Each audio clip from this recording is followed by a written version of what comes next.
sweetheart. Are you getting ready for work? Yeah, trying to. Guess what I'm doing right now? Talking to me? I am looking at a little thrush trying to get a sip of water out of a frozen pool. We had 4 inches of snow. It's no resort like that house you're sitting, honey, but it is beautiful here. Yeah, well, I went on a jog yesterday and it was in the mid-80s, so. Well, that's not Christmassy. Well, we have Christmas in LA too, Mom. The other day there was a Salvation Army Santa outside the mall and I gave him money. He had a beard and everything. Have you talked to your boss yet about Colorado? I told you, I have to wait for the right moment. She's a very busy lady, especially this time of year. I've never heard of... Don't these people have families? Hey, look, Mom, I don't have time to talk to you about this, okay? I'll call you after work. Well, what do I tell your dad? Tell him I love him and I'm putting my degree to good use. Well, you could put it to good use here too, you know. Okay, Mom, look, I gotta go. Bye, miss you. Okay, I love you. Bye. Bye.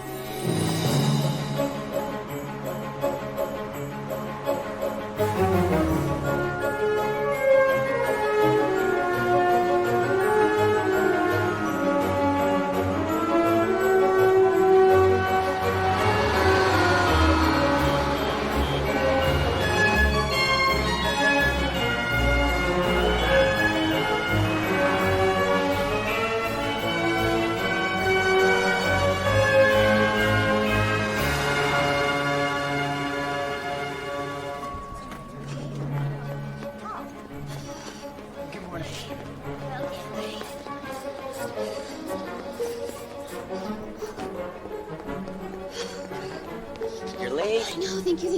Oh my god, did I get you? Nope. Disaster averted. Oh, thank you. Cinnamon? Oh, nutmeg. Oh, well, at least I had the right holiday. Oh, you work here, right? Yeah, in the building. Conley Confections. I'm a copywriter. Copywriter, right, I should have guessed. Well, technically, I'm an executive assistant to the CEO, but I do a lot of writing for him. Very cool. Hey, listen, I've got to go. I'm so sorry. I'm running late. My boss is going to kill me. So you work here too? Yeah, Bright Star Advertising. I'm also an executive assistant, but no writer, so. Well, I guess I'll see you around, huh? Yeah. Hey, you never told me your name. Jen. Jen. I'm John. Well, nice to meet you, Nutmeg John. I'll see you soon. I hope so. All right. I have been waiting 15 minutes for my latte. I'm so sorry, Kate. There was just an incident. And now, it's already after 9. I'm sorry. Jen, when I had your position, do you know what Anita, my boss, used to tell me? 9 o'clock means 8:30, and On time means you're late. Exactly.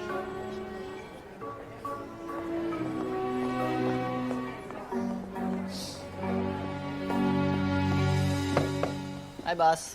Hey, you used my tagline. Take a look at that. Yeah? You can't tell what's wrong with that? Looks good to me. That's why you would never be an ad man. Santa looks a little too... trim. We are not selling meal replacement shakes. Don't they know that? People want to see a plump Santa, not some malnourished, out-of-work actor in a dime store beard. So tell them. Make them reshoot it. I told them that before they shot it. And you know what Felix said to me? That we are taking a killing in the press by perpetuating the childhood obesity epidemic. That fat Santas only reinforce the idea that happiness is achieved by eating sugar and saturated fat. Don't forget, you have a 2 o'clock with the reps from Colson's. While you're doing that, I thought I'd work on your shareholder letter for the annual report.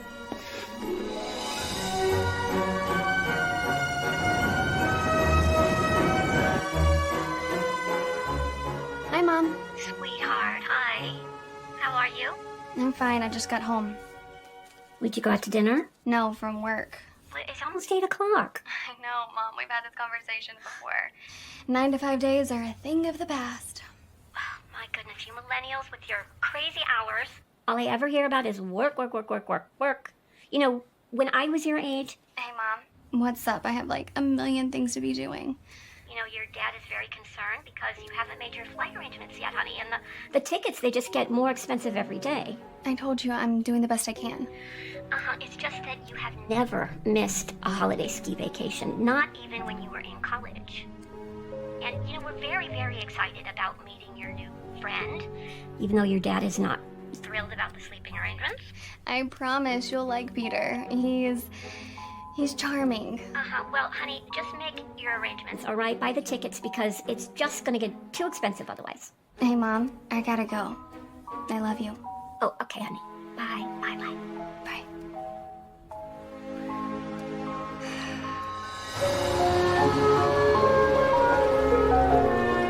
Okay, we can speak with Octane about their search engine optimization next week. I want to give Jordan enough time to digest the research.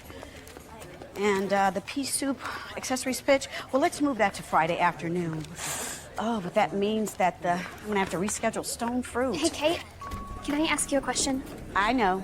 If we reschedule Stone Fruit, then the team won't have enough time to prepare the decks for Anderson, right? Oh, no, actually, I meant something personal. Personal? Jen, we have a lot going on right now. I know, it's just, I was hoping that maybe I could have the week of Christmas off. The whole week? Yeah, it's just, my family does this holiday ski trip to Colorado, and since my brothers and sisters live across the country, and it's the only time of year I would get to see them. I'm sorry. It's out of the question. This is our busiest time of the season. Most of our clients have holiday campaigns, online deals, media buys. There's just no way. But I have the days saved up, which I'll just bank for next year. Exactly. Now let's get back to more important matters. Tell Jordan that research is going to land on his desk top of the day.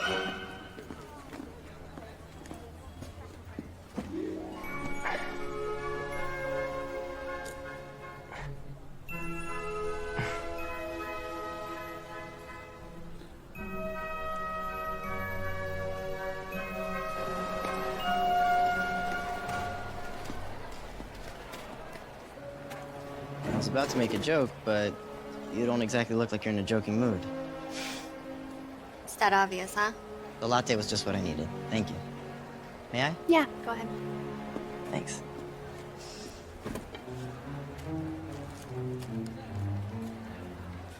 Come on. There's nothing that salty fried food can't fix. Thanks. So, you gonna tell me what's wrong, or should we play 20 questions? Just work. Well, it's not even the work part. The work part's fine. It's just my boss, Kate Hopkins. She's, one of the executive vice presidents, and actually, do you mind? Those are really good. No, help yourself.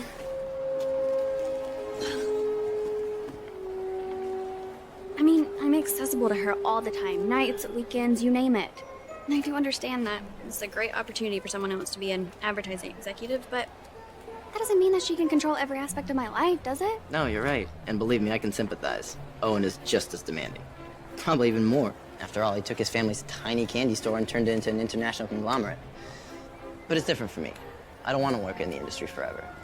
It's just a means to an end until I can finish my novel. I mean, I'm not being unreasonable, right? It's just a family tradition, and everybody gets Christmas off. Why can't I? I hear you. You deserve to get away. Then I think about the millions of college graduates who would kill for an opportunity to work for Kate Hopkins. I mean, as a female executive, she was an inspiration to me. I guess I shouldn't make waves, huh? Can I ask you a question? Can I have a fry?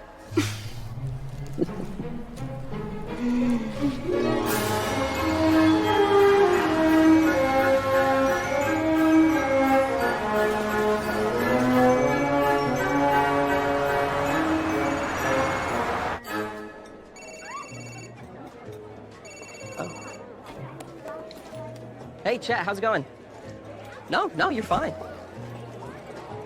Well, I mean, at the very least, you can wait till the market opens.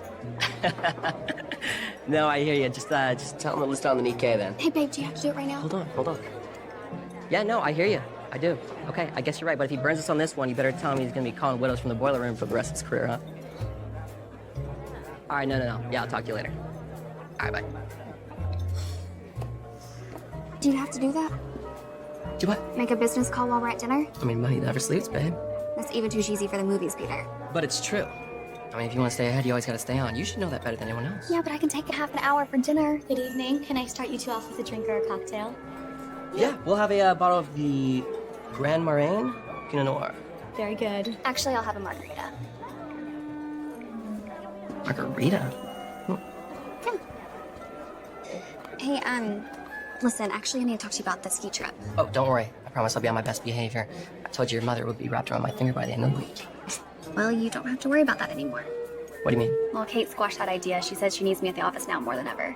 I bought new bindings and just sharpened my skis, so... I'm sorry? I mean, maybe you can use them for next year? No, I can still make this work. I think Dylan's going up to the Vale. His parents have a place up there, so... Yeah, I think I might do that. I mean, I thought we could actually still have the holidays together. Jen, you don't expect me to stay here on vacation while you're working, do you? I don't work the entire time, and we would have Christmas together. Listen, sweetheart, I'm so happy that you're being so ambitious at work. I really am. But I had my heart set on skiing. I mean, you don't want me to miss out on that, do you?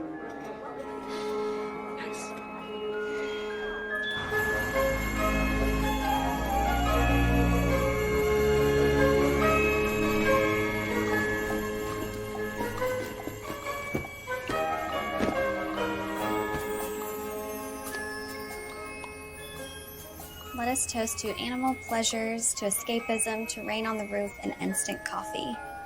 Meet me in the food court at noon. Jen, can you come in? I need you. All right, I'm coming. Hey, I see you got my note. I'm honestly impressed. Quite the wordsmith. And a fan of Hunter S. Thompson. Oh, he wrote that. Yeah. And trust me, the second part of the quote, which I left out, is a lot more explicit. So, what do you want to talk to me about? Okay. You want to get something to eat first? Oh, no, I have stuff in the kitchen. I don't have any fries today. Okay, so, I've been thinking. What if there was a way to get our bosses to spend less time at the office? You're not thinking murder. Jen, I'm serious.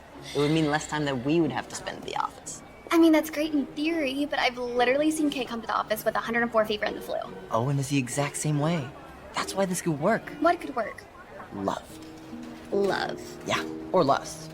Or passion. Or really even companionship, whatever works. I don't think I'm following. We set them up. Owen and Kate, we get them together. We said it ourselves, although not in so many words. The two of them have so much in common. Yeah, Kate's single, but I don't think I've ever seen her go on a date, honestly. I don't think she would even have the time. Exactly. That's why it's perfect. Owen isn't the dating type either. He's too focused on the company. But if there's anyone who can put up with a workaholic, who can understand what it's like, it's another workaholic. I don't know what to say. Say yes. No. I mean, no, it would never work. It's crazy. Why not? Well, for like a million reasons. Kate would never take my advice. I mean, it's not like we're girlfriends and we just sit around and chit-chat all day. No. We do this without them knowing. That's why it can work. We'll make it seem like they're getting together completely by chance. We pull the strings, they have no idea we're involved. So you have some brilliant plan on how to pull this off? No? No. No, I haven't gotten that far yet. You haven't? No, I need your help for that. Can't do everything myself. Look, I really have to get back to work, okay? But you'll think about it? It's really not a bad idea, Jen. What's the worst that can happen? Nothing. The best case scenario, the two of them fall madly in love, and we get our freedom back. I'll think about it, and we can talk about it later, okay? Just not here. And no more Latte Express. This has my cell and my email on. I must be out of my mind.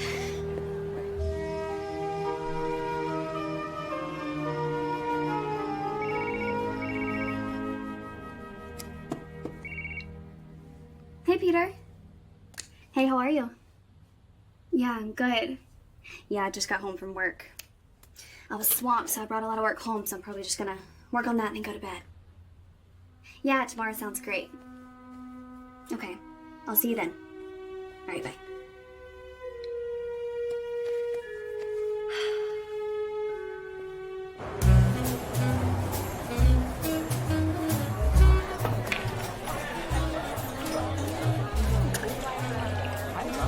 What about a dating site?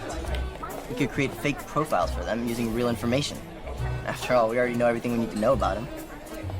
Yeah, I don't think that would work. I mean, I can never convince her to sign up for a site like that. So you tell her you did it on her behalf. Found her the perfect guy. Trust me, she would never give him a chance. She would think that finding someone on a dating site was beneath her. Yeah, I guess. There's a sort of desperation to those sites. What? Nothing. Nothing. Oh my god, Jen, I'm so sorry. I really didn't... You? Yeah, I mean, it's just kind of hard to meet people nowadays. Yeah, no, of course. I just didn't think someone like you would ever need to use one. Well, thank you. That's sweet. So, You ever meet anyone on those sites that you actually liked? I'm actually still kind of dating someone I met. Really? I didn't, I'm sorry, I just didn't realize you were seeing someone. Yeah, he works in finance. So, you guys live together or something? No, you know what? What about a raffle? What do you mean? You know, a raffle where you put names in a hat or buy tickets or whatever, and then you pick a winner? Look, I could tell Kate that she won the Christmas annual buildings raffle, and then you tell Owen that he won. But how do we rig it so that they both actually win? There's not an actual raffle. We just have to get them to meet. That's a terrible idea. Well, then do you have a better one? Unfortunately, no. Okay. Raffle it is. Cheers. Cheers.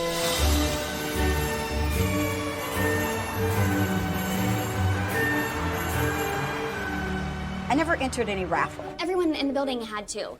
Automatically, they just took the information from our key cards and picked a winner. Sounds like an invasion of privacy to me. What is this? It's a raffle. Everyone who works in the building was entered. You won. All you have to do is go downstairs and claim the prize. What's the prize? I don't know, but it's something big, trust me. This isn't some stuffed animal at a carnival. Probably like a widescreen TV or something. I have so many TVs that I don't even watch. Well, it might be something even better. John, look, I don't have time for this nonsense. I'm too busy, Jen. Come on, it'll just take a few minutes. Why are you being so persistent about this? You'll donate it to charity then. It's a good look for the company. People will be happy to see you. Let them know you're a part of the building community. I am not a part of the building community. If it's so important to you, then you go pick it up. I'm not going anywhere. Now, you can go pick it up for me, if that's what makes you happy. But I think they'll be disappointed when it's me and not you. See? So, you know we can't entice them with free gifts. But what about something that benefits the company? They can't turn that down, right? Probably not. But what is that something? You know anything about podcasts? Not really. But you know what they are, right? Of course. Okay, well, my best friend in the entire world is Molly Lester. Does that name ring a bell? Okay, well, she has this really popular podcast where she interviews business leaders in the city. I mean, Kate listens to it. I'm sure Owen does too. Okay, so? So, I think she owes me a favor. I'm sure she would love to have them on our show. We could do some holiday special on how the holidays impact your business or something. Why would Owen go for this? Why wouldn't he? I mean, it's a great marketing opportunity and he knows the value of good press. Plus, you could tailor the questions to make it seem like they have more in common than they actually do. And the best part is, if it goes badly, they can't trace it back to us because Molly's the one that sets it up. Plausible deniability. I like it. So what do you think? Well, it ain't a raffle, but I think it might work. I just love her show. She seems so nice. And Kate Hopkins, such a pleasure. I'm Molly Lester. Pleasure's mine. I'm a big fan of your show. Please. My very rare talent is the unique ability to find people with actual talent. Oh. This is my executive assistant, Jen Rasel. It's nice to meet you, Miss Lester. Come on. I'll introduce you to my other guest. Sure. Kate Hopkins, I'd like you to meet Ellen Connolly, CEO of Connolly Confections. I've seen you around the building. I love your chocolates. So sorry, I didn't realize that, Bright Star Advertising, I'm an executive vice president there. Well, now that I know that, I have to be sure to send over some samples. Oh, who can refuse a man bearing chocolates? Hi, I'm John, Owen's assistant. I'm Jen Russell. I'm Kate's. Nice to meet you. Very nice to meet you. Okay, you two can watch through the glass, but I'm gonna need you outside the room. Mm-hmm. I don't know how much radio you two have done in the past, but this isn't much different. Except one of the nice things is it isn't live. So if you make a mistake, misspeak, we have the luxury of editing it out. Good. Follow me.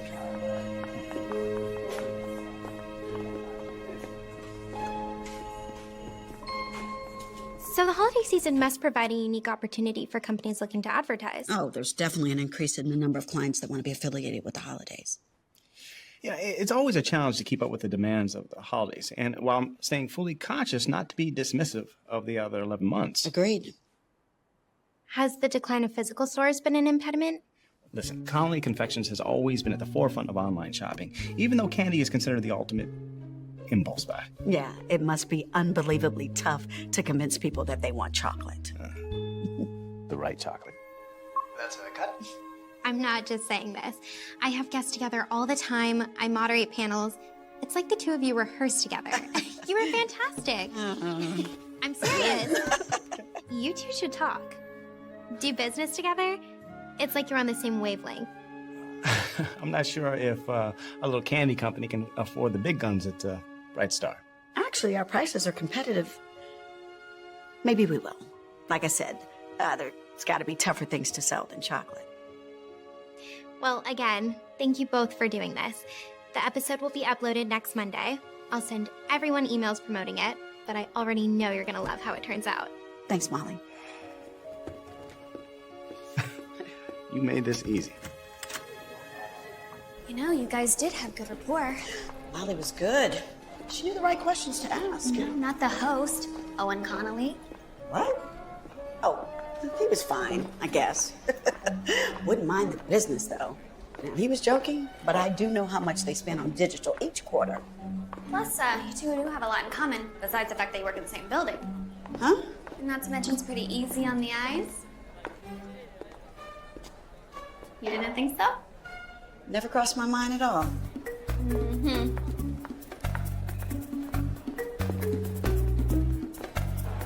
All I'm saying is you can't fake that kind of a connection. What connection? We were just having a business conversation. We were having a productive conversation about supply chains and product placement. Which she just happened to find ridiculously funny. She was just being polite. She was giggling at everything you said. And I might be wrong, but I don't think this is a woman who's giggled since grade school. John, I really don't have time for this. If you don't ask her out, then you're a complete idiot. Do you really think she was interested in me? I'm a writer. I have a sense about these things. Give me her number.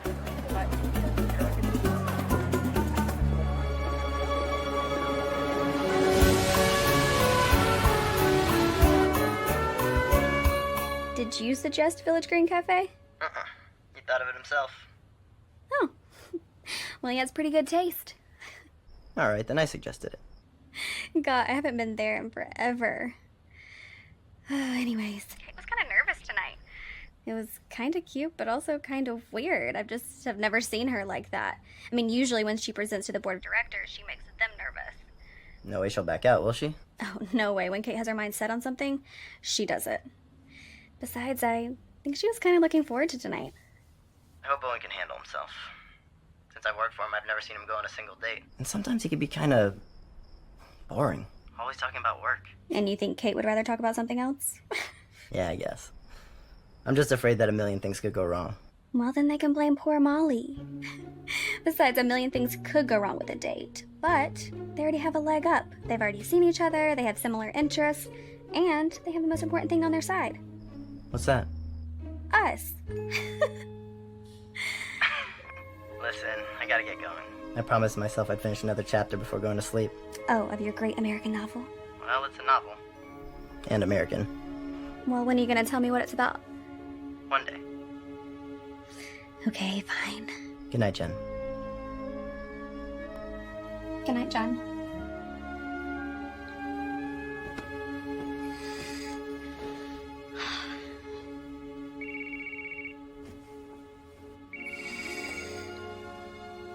Miss me already? What?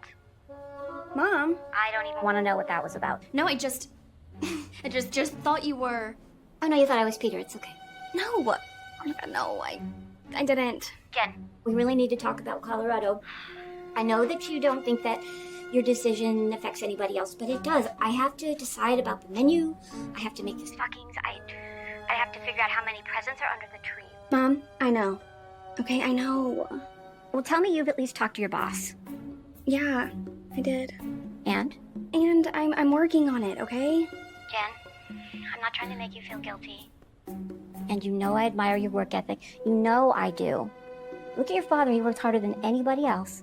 And do you ever remember him missing anything? A birthday or a recital or a Christmas ski vacation? No, I don't. No, because he never did. Because he had his priorities straight. Because family comes first. Before anything else. But Mom, I'm trying, okay? It's not that I don't want to be there. Honey, I just don't want you to wake up one morning and think, life has passed me by. I should have embraced it when I had the chance, you know? Look, Mom, I'm gonna go to bed. Okay. Okay? I love you. Sweet dreams, honey.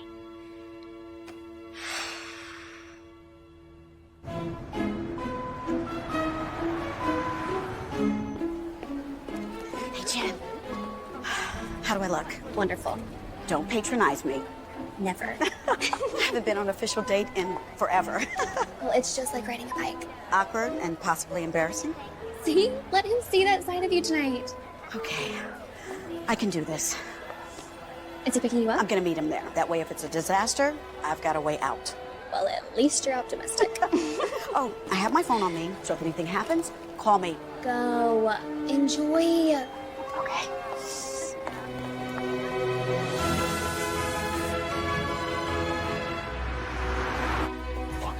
Hi. Hi. Sorry, I just came straight from work. I didn't get a chance to change. Oh, that's fine. Neither did I. You look great. Thank you. Have a seat. So, it's nice to see you again. Likewise. You know, I think we did a pretty good job on that interview, huh? Well, that was the general consensus, but I don't know. So how have you been? Get it. Excuse me? Your phone. Get it. It's totally fine. It's fine. It's Okay. totally fine. Okay, 1 second. I swear, just 1 second. Kate Hopkins? Yes. Yes, next Thursday will be fine. Yes, that'll be fine. I'll talk with my in-house counsel tomorrow and I'll hit you back, okay? I'm so sorry. That was rude. So I've been thinking about this. This? Checking our phones. Why do we feel guilty about checking our phones? We both have companies to run, and we got people that we have to answer to. I know, right? Yeah, people make us out to like we have some twisted character flaw, like we're some kind of serial killers or something. They just don't understand. You know, my father who founded this company, he wasn't the kind of guy to give advice, but, you know, he led more by example. But you know what my father said? He said, it's never too soon to do something that you know is right. It's never too soon to do something that you know is right. I like that. So I've been living my life by that motto. So why don't we do this date our way? Our way? I've been looking forward to seeing you. I've been looking forward to tonight. I've been looking forward to getting to know more about you. So you get a call and I get an email that I have to return. Does that change things? It doesn't. In fact, it's a relief. You know, so let's get some drinks Okay. and let's talk about all the slackers in the world. Now that I can drink too. Here you go. Oh, thank you. So far, so good, huh? Yeah, from here. At least there's been no drinks thrown in anyone's face. You have a low bar for success, huh? Come on. They've got it from here. I don't see the two things being mutually exclusive, really. I don't. There has to be a way to retain the high-end market. To make people see your chocolate as an indulgence while still going after the market leaders. I know, but every time we talk to the consultants, I'm just No. Don't listen to the consultants. You pay them a ton of money to understand a business that you've been in your entire life. After a few months, how do you expect them to give you effective advice? Wow. No, you're right. Of course I'm right. What? Okay. Where have you been? You know? This is a really nice restaurant. I like it too. So maybe we should come back here and do it again. I like that a lot, Owen. Let's toast to that. Please.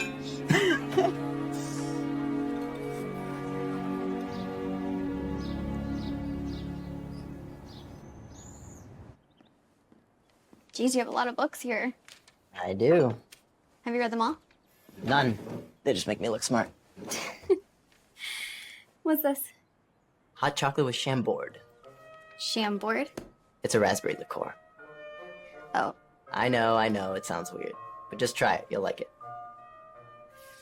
Okay.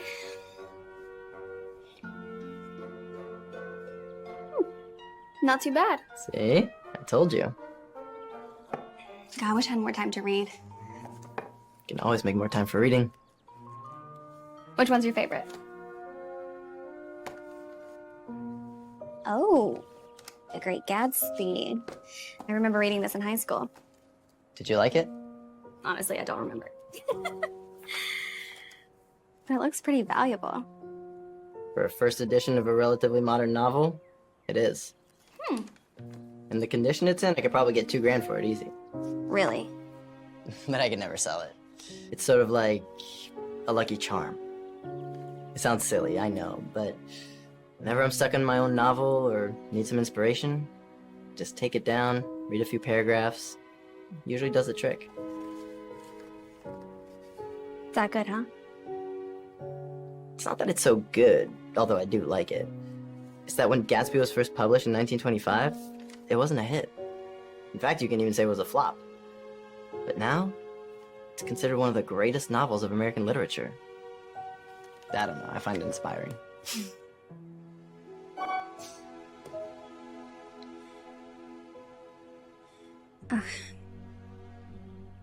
Sorry, I didn't realize what time it was. I really need to go. Yeah, no, of course. So, I guess you could consider today a success, huh? Yeah. Yeah, I think so, for sure. You think she'll call you tonight? Oh, not a chance. I'll practically have to drag it out of her tomorrow. She's not really the forthcoming type. But don't worry, I'll get her to spill. Okay. So we talk tomorrow? Yeah, we'll talk tomorrow.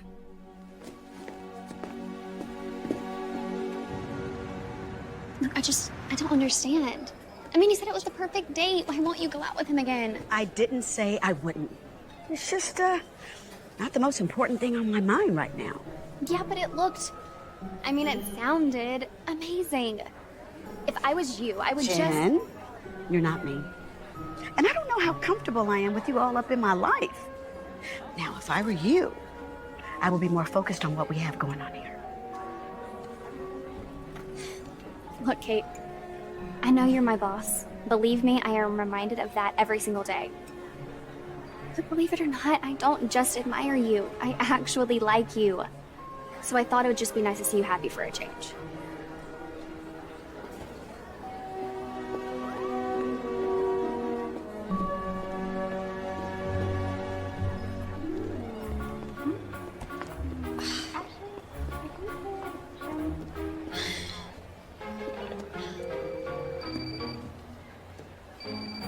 Oh, in Connolly's office? We need to step it up. I'm sorry, who's this? I'm serious. Look, if we leave it up to them, they're never going to get back together. Why? One said he had a great time. Yeah, but did he tell you when they're going to go out again? No? God, you're such a guy. It's because they didn't make a second date. Look, the two of them seem to clearly have a good time, and they both like each other. But they're both more concerned about how it's going to impact their work. I see what you mean. Okay, so what do we do? Like I said, we need to step it up.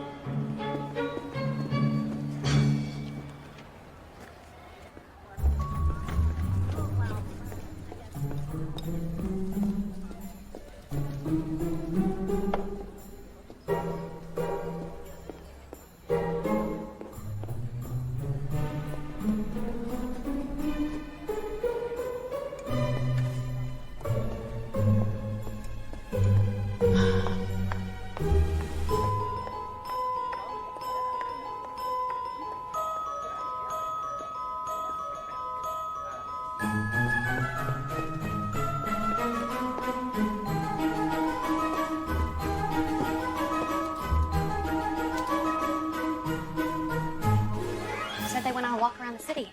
Who goes for a walk around the city? Got her out of the office in my hair, huh? That it did.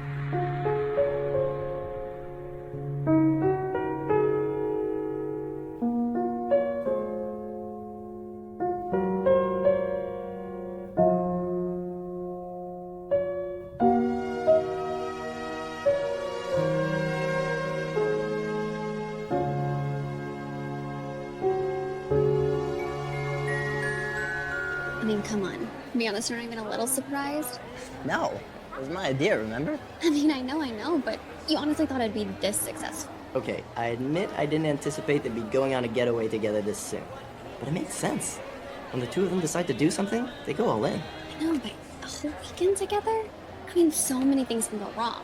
Or go right. Have some faith, kid. I'll tell you, maybe I should give up this whole writing thing. Start a matchmaking service. So far, I'm batting 1,000. Yeah, and I could be your first client. Things aren't going well with your guy? No. I mean, yes. Things are fine. Sorry. I don't know why I said that. Look, I don't think it's fair that Kate and Owen get to have all the fun. What do you mean? We deserve a little celebration, too. How about we do something while they're gone? Do something. Yeah. Go somewhere, do something. Oh, John, I don't... Yeah, I know. It was a stupid idea. I just got excited. I mean, it's not a stupid idea. It's just... I mean, I already have plans. I mean, it's kind of the reason we're doing this whole thing, right? It's okay, I get it. I need to get some writing done anyway. With all this planning and conspiring we've been doing, I've been slacking off.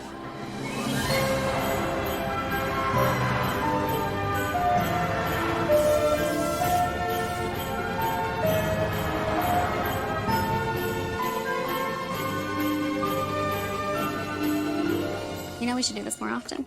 What's that? This. Take out and then a movie. Sometimes it beats going out. Hmm. Hey, Peter. Hmm? Who's your favorite author? Why? Just curious. I don't know. I don't really have one. Oh, come on. You have to have one. I don't know. Daniel Lewis. I'm not familiar with his work. He wrote all the How to Be a Millionaire series. How to be a millionaire by 20. How to be a millionaire by 30. How to be a millionaire by 40. Duh. Oh. Hey, babe. Hmm? If How to Be a Millionaire by 20 had such good advice, then why do you have to buy the books in the series? Because... Look, Jen, I was thinking. Maybe we shouldn't get each other Christmas gifts for this season. You know, it's just that, I mean, we discussed that I'm going skiing, and... No, we didn't discuss it. You told me you were going. I wanted us to do Christmas here. Yeah, well, either way, I'm going skiing, so that's gonna be expensive, so I just thought... You thought you didn't have to buy your girlfriend a gift? Because you needed to buy, what, lift tickets and snow bunnies? Okay, well, let's not blow it up now, because I don't want to argue about this, Jen. I really don't. But the truth is that most couples break up during the holiday season. It's true. I mean, you can look it up. I don't know if it's the pressure of the season, the financial burden, or what, but the truth is... What, the truth is that you're breaking up with me? Is this how you're telling me that you don't want to be with me anymore? Jen, we're both very busy people. Okay, that's just something you can't dispute. Oh my God. And don't get me wrong, I've loved the times we've had together. I mean, we've had some great memories, but I think we owe it to ourselves to, explore. Look, if you can't be a man and just give it to me straight, then I will. We're done. Okay, well, let's not blow it out of proportion. I mean, we can still see each other on occasion, you know? Oh my God, I wasted a year. I wasted a whole year on you. What? You serious right now? Go, Peter. Please, just go.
Your voicemail.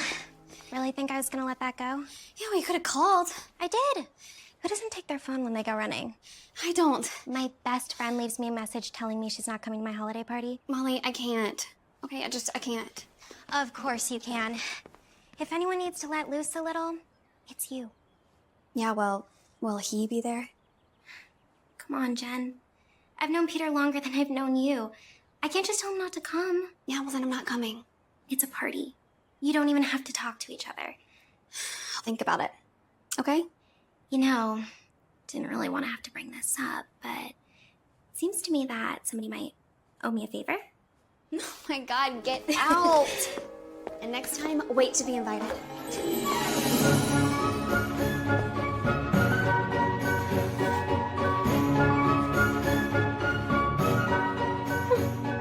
Not too bad.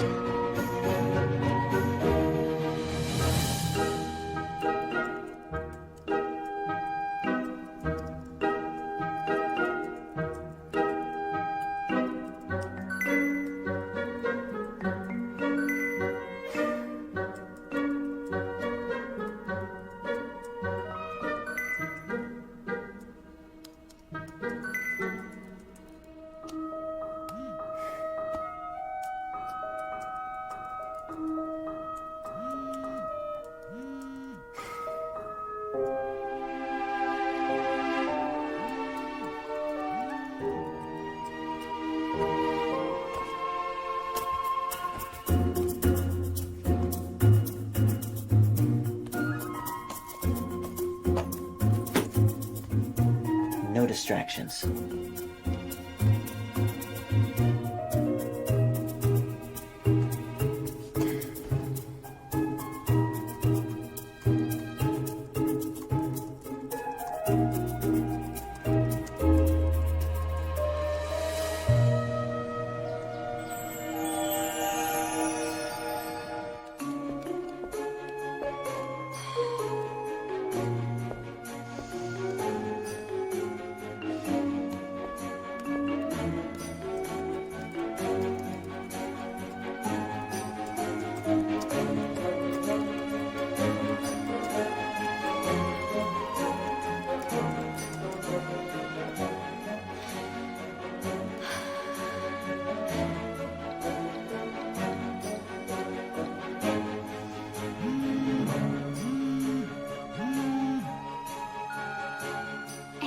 It's Jen. Sorry, I know this is a little last minute, but my friend Molly, you remember Molly from the podcast? Yeah, she's having this holiday party tonight, and I was just gonna see if you might want to possibly go with me. Yeah, so I know it's last minute, but I'll probably head over there soon. Yeah, so I'll text you the details. Okay, bye.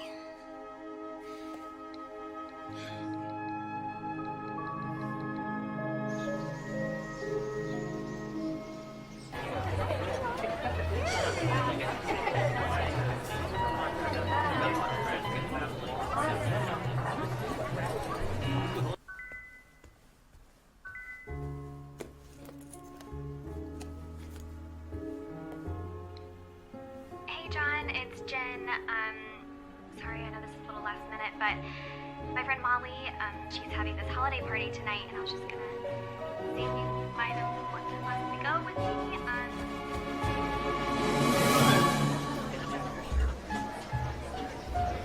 You came! I did. Against my better judgment, but We need to get you a drink. get this woman a drink. I'll take white wine, please. Absolutely. I don't want you to freak out, but Peter is here. You warned me. And he brought someone. What? A date. Jeez, Molly, look, I can't do this right now. Look, I gotta make the rounds. Say my hellos. I just wanted to let you know before you run into him. Them. Yourself.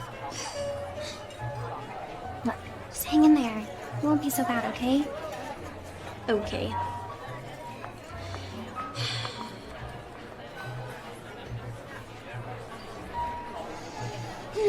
Well, hello, Jen. Petey, I want to start drinking. Aren't you gonna introduce me to your friend? Petey? Jillian, this is, my friend Jen. Right, just your long-lost friend. Yeah, let's not do this now, okay? Okay, come find me later. I'm gonna go get a drink. Okay. Well, she looks nice. I don't know what right you have to be angry with me. You're the one that broke this up. And you're just so devastated by it, aren't you? Well, what would you like me to do, Jen? We go home and cry. Guess I've known Jillian for quite some time now. Well, I'm not devastated either. Really? Mm-hmm. Good for you. Okay.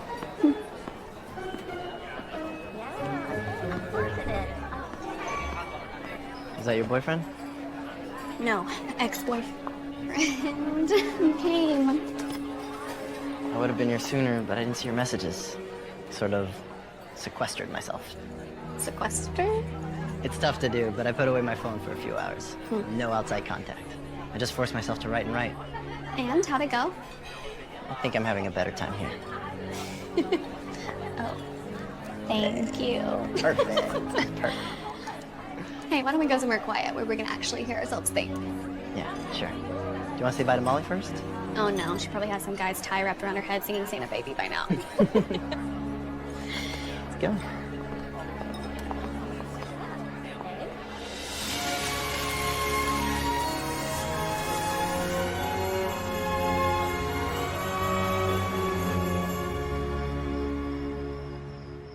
I'd offer to hang your coat in the front hall closet if I had a front hall closet. Or even a front hall. I'll just take it if that's okay. Yeah, that's fine. Oh, needed a little inspiration, huh? Unfortunately, I think I'm needing it more and more nowadays. Oh, writer's block? Not block. Writer's doubt. Here, have a seat. Speaking of Gatsby, how about a gin Ricky? What's a gin Ricky? That's what Daisy asked Tom Buchanan for. Oh, what's in it? Just gin, club soda, and lime juice. Ooh, that sounds delicious. It is. Even better, I actually have all the ingredients. Sometimes when I'm writing, it's literally like I have an out-of-body experience. I can't wait for the world to experience my novel. And other times, I'm absolutely convinced that it's the worst thing ever written. And when I'm being truly honest with myself, I'm afraid that the truth might be closer to the latter. And I'm not just being modest either. Sometimes, I just don't know. And then there's times when I ask myself why I'm even doing it. I mean, nobody cares about the great American novel anymore. They care about movies, about TV, about video games. It's almost as if I deliberately...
Rough night? Well, spend it at John's. What? That's incredible. On the couch. Less incredible. I mean, we were just talking, having a good time, and next thing you know, I fall asleep, so... So... nothing. Nope. He's a true gentleman. A true gentleman. Well, sometimes you can be too much of a gentleman. Yeah, but after Peter, it is a refreshing change. So, what are you gonna do? I don't know. I mean, in some ways we're so similar, but in others it's just like he's nothing I've ever been with before. Uh-huh. I know, I said it was a good thing. It just... I mean, after Peter, with all his faults, he at least was stable. I mean, John wants to be a writer, a novelist. It's not the most practical of jobs, but it is romantic. God, I just keep talking in circles. I mean, some days we just talk about Kate and Owen all day, but I mean, even when he leaves, I still just want to see him.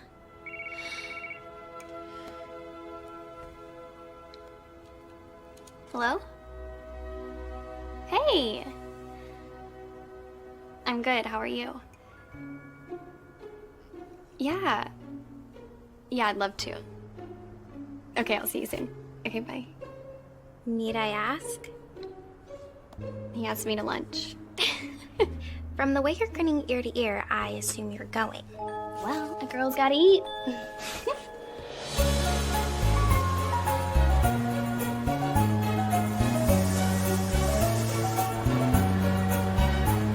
Oh my god, no, you did not. I did, I swear. There is no way that you thought the lyrics were, "The answer, my friends, they're blowing in the wind." Don't pretend you can understand anything that Dylan says. Oh my god, look at those! Okay, what am I looking at? These. Nice, I guess. Nice. They're gorgeous. And they're exactly Kate's style. Really? Okay, they're exactly my style, but I could never afford anything like this. You know what we should do? You should totally buy these for Owen to give to Kate. I mean, she would love them. Huh? Come on. I'm afraid if we stay here any longer, you're gonna buy them for yourself. And considering the price, you'll probably be homeless.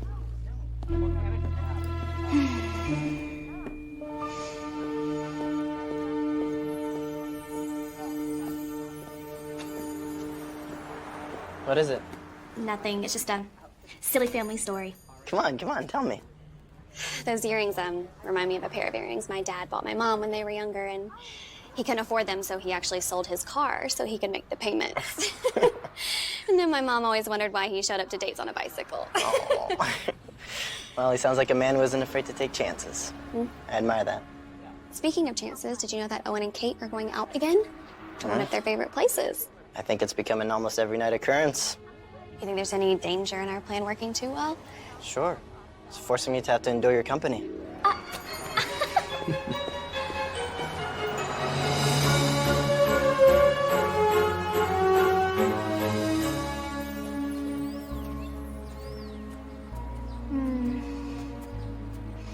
It's beautiful. Yes, it is.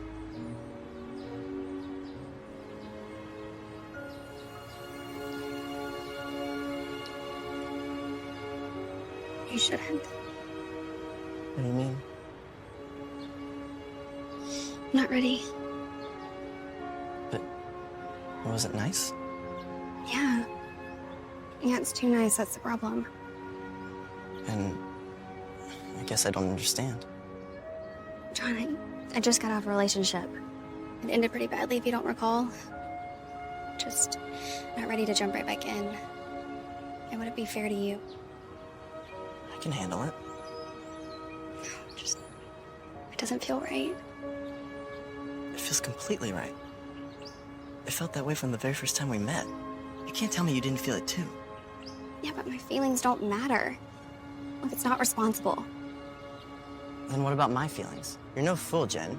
You're one of the smartest women I ever met. You knew what you were doing to me. No, I thought we were friends. And what about the party? Is that how friends greet each other?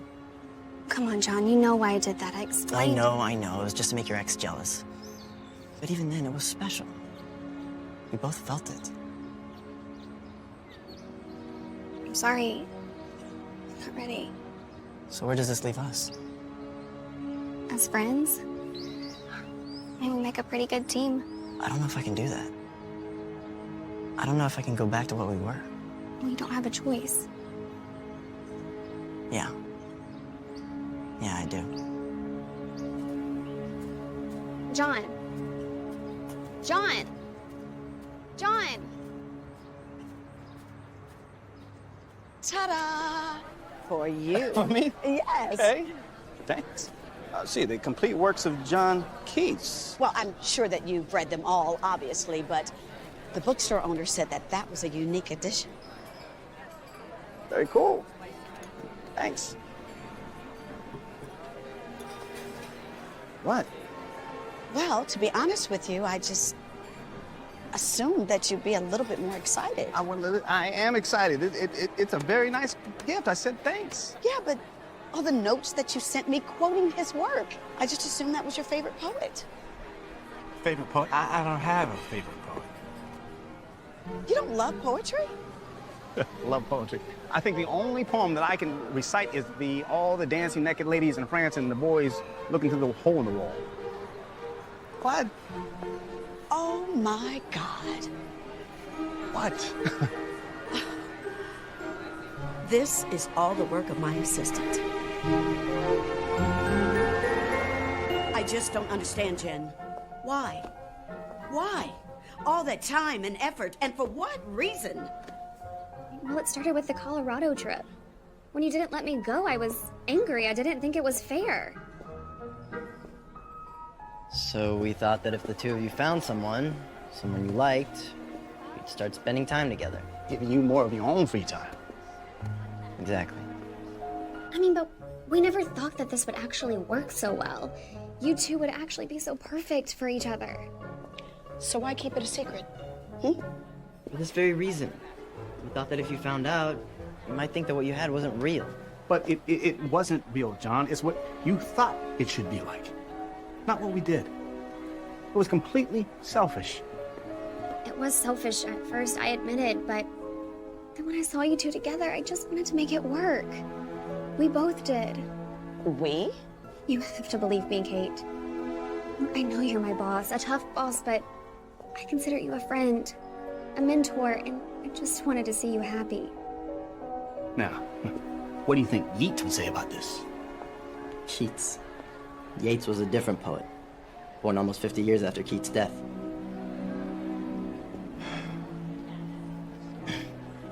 He would probably want to infuse a little confidence of human nature into your heart. What does that mean? I guess it means you need to have the courage not to squander a good thing.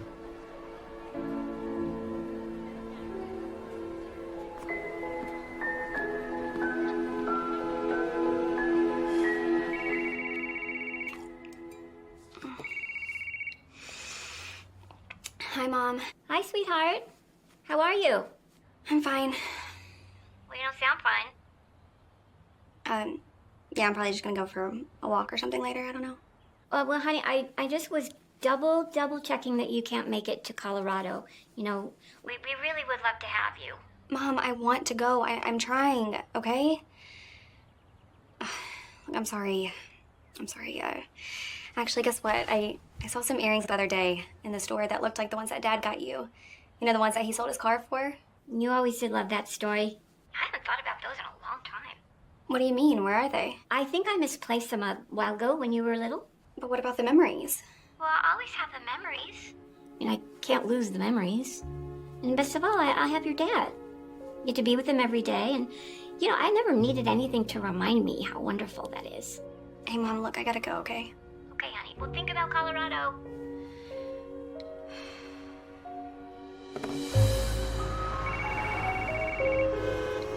Hey. Oh, I'm just fantastic. Yeah, my family's having a wonderful time on their holiday ski trip without me. My boyfriend was so shattered by our breakup that he took all of about 30 seconds to grieve before he found someone else. My boss thinks I'm a liar, and oh yeah, the guy that I thought I could actually see myself with wants nothing to do with me, so yeah, how are you? Look, I appreciate it, Molly, but I'm just not feeling up to it. Yeah, tomorrow sounds great. Okay, I'll talk to you later.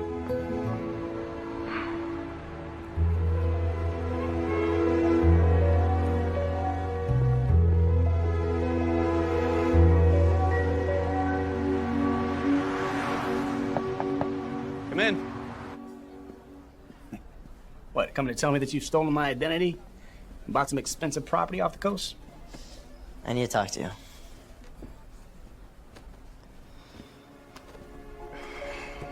I quit.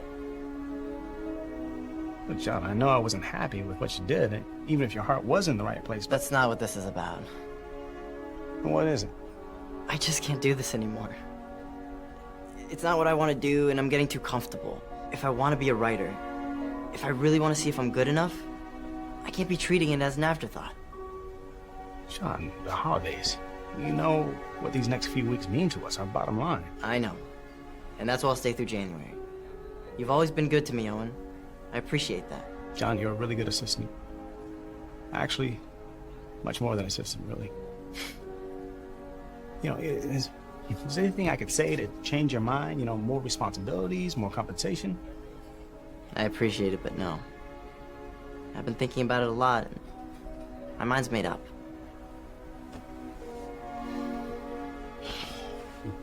Till January, huh? Yeah. Get back to work.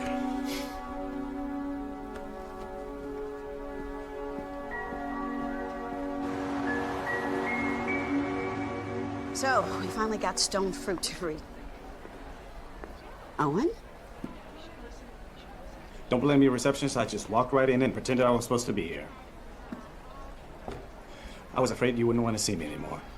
You remember my executive assistant, Jen, from the podcast? Yes, the puppet mistress. Mm-hmm. Do you think you can talk some sense into your partner in crime? I'd hate to lose the best assistant I ever had. What do you mean? He quit. He quit? Yeah, he just walked into my office and said he couldn't do this anymore, said he had to focus on his writing. I just figured it was another cockamamie scheme the two of you cooked up. I'm sorry, I need to go. Okay.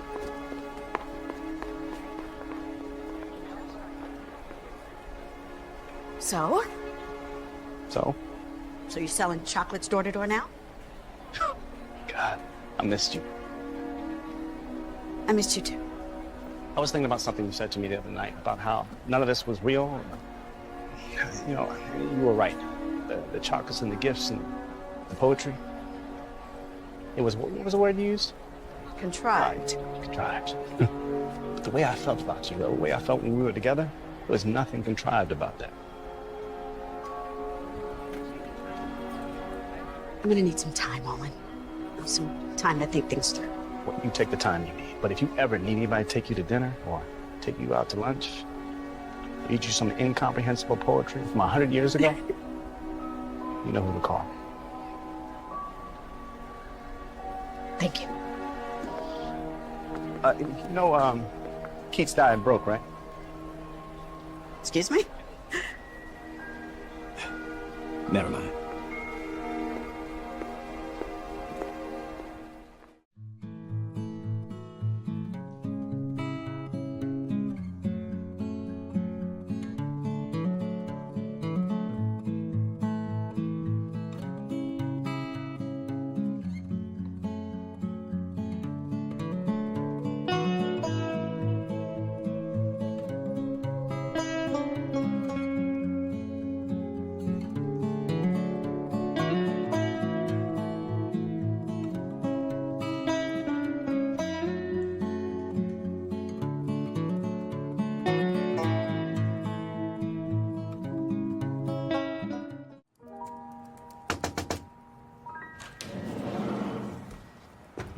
Well, this is a surprise.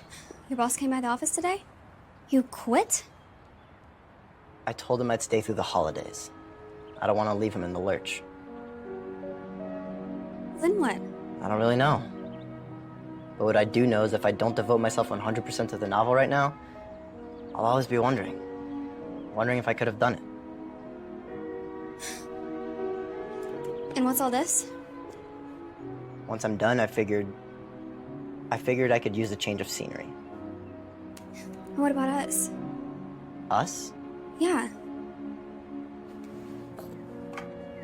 You made it perfectly clear what you thought about us. John, that's not fair. I just needed time. I had just ended things with Peter. I just needed a little time to sort things out. What we had, what I thought we had, you shouldn't have needed time to see that. I didn't. I'm so glad things are just so easy for you, John. Things aren't always just as black and white to me.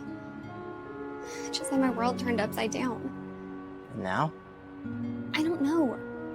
Okay, I don't. I know that when I heard you quit, I was worried. I was worried I would never see you again, and I thought maybe we should just give it another try. So I can get hurt again? John, I didn't mean to hurt you. Nobody ever means to. But I put my heart out there. I told you how I felt, and you didn't feel the same way. Well, it's not that simple. Look, I'm sorry you're hurting right now. I really am. But I'm not gonna let myself be hurt again. So what, this is your answer? Running away? A new start isn't running away. It's starting over. John, look, I came here to apologize for the way I treated you. But the truth is, I think you're just scared. Scared? Yeah, scared.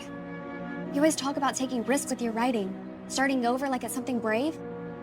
I think you're just frightened to see what's right in front of your face. I knew what was right in front of my face, and it broke my heart.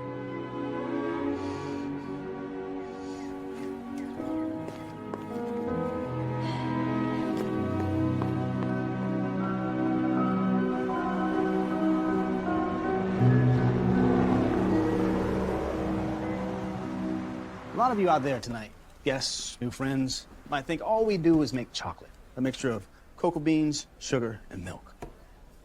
Well, I never believed that. I always believed that we were doing something much more than that. We were making memories. It's laying on a little thick, don't you think? I mean, it's a holiday party. It's not a shareholders meeting. I thought you said you wanted something heartfelt this year. I do. That sounds like your heart, not mine. Fine. How about... Connolly Confections is a lot more than a candy company. Wherever you are, it's a taste of home. Taste of home. I like that. You still want to mention what great gifts they make? Of course, it's a holiday party. Every holiday party is a PR event. Gotta remind them. Speaking of gifts, you know that jewelry store right down the street? Schaefer's, I think? Yeah, I think so. Well, in the display window, almost right in the middle, is this pair of diamond earrings. They look like teardrops. Okay. Well, Jen once mentioned to me that Kate would love them. She loved them too, but they were a little out of her price range. Yeah, well, I'm not really sure where Kate and I stand right now. Well, I'm just saying, if you want to make an impression on her. Yeah, well, I'll take that under consideration. Now let's get back to writing the speech. Work, work. Right. So Owen invited me to their big Christmas party as his date. Really? You were right. Not about what you did. You were still stupid about that. But about what you said. It really doesn't matter how we got together. What matters is how I feel when I'm with him. And it feels right. Well, I'm glad, and I really am glad you're going to the party. Jen, I want you to come with me. Oh, no, I don't think I'm ready. Look, I may have made a mistake about not letting you go to Colorado. I don't want to completely ruin your Christmas. I don't know. What if John is there and... Then I'm making it mandatory. Well, I guess I don't have a choice. Good. God, I can't believe she talked me into going. Relax. You'll have a great time. What if I see him there? Of course you'll see him there. You told me he's going. Okay, well, what do I say? Hello, for starters. Okay. How do I look? What? What, not good? No, you look great, but I don't think that's too much. when you do run into John, this is what you want to be wearing.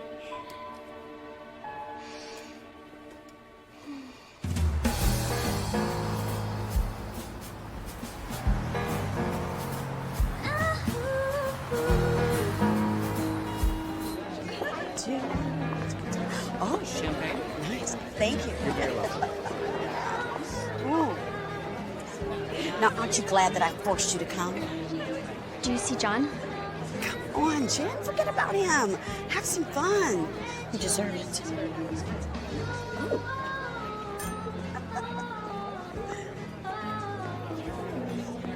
Good evening. Can I get everyone's attention? I want to thank you all for coming. And just in case we couldn't entice you with our chocolate, we have an open bar all night. I know many of you may think of Connolly Confections as just a chocolate company, but we are so much more than that.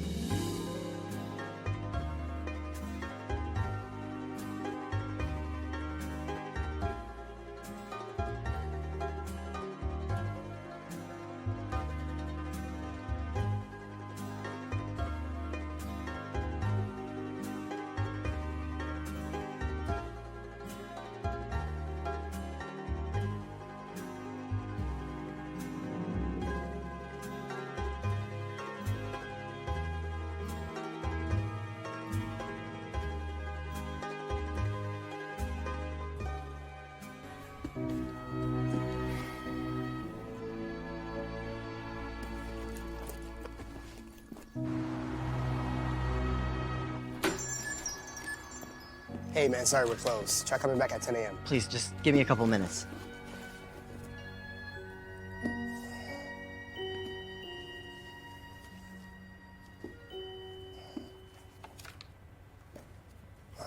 This is an extraordinary condition. Thank you. I made sure to take good care of it. $500. Come on, mister. We both know how much this is worth. $1,500, not a penny more. $2,000 or I walk away right now. And you don't know when another first edition like this is gonna come through your door. What the heck? It's Christmas.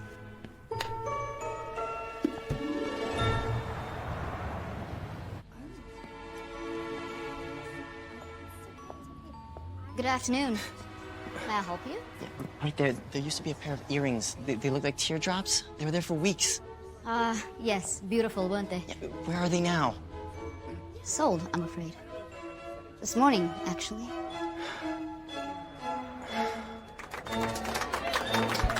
I should go over there and be with him. You gonna be okay? Yes, go. I'll be fine. So, how was my speech? It was wonderful. Well, it wasn't Keats. It was better than Keats. It was yours. John wrote most of it, but it was my sentiments.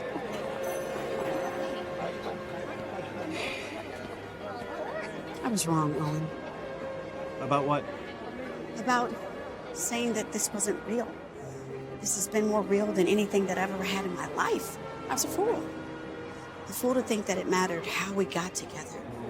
And to be honest, no one has ever made me feel like this before. Ever.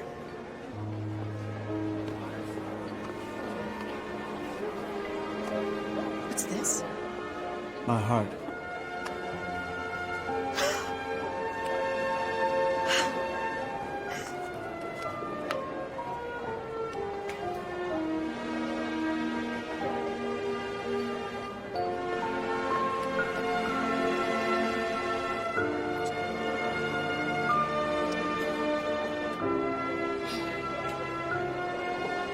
One second.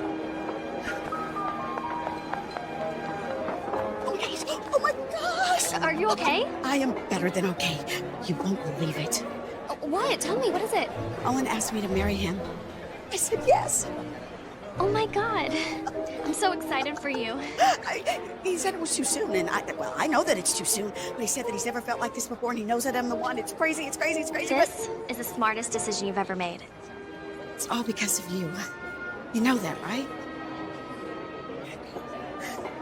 I gotta tell somebody. I gotta tell some people. Go! Go!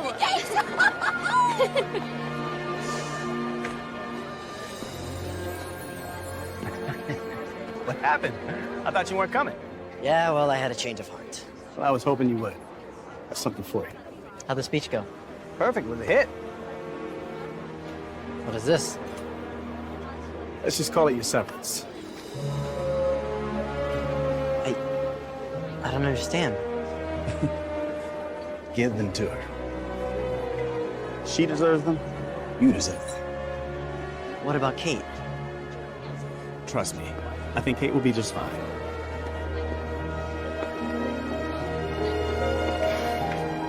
What can I get you, miss? I'm actually good, thank you. Happy holidays.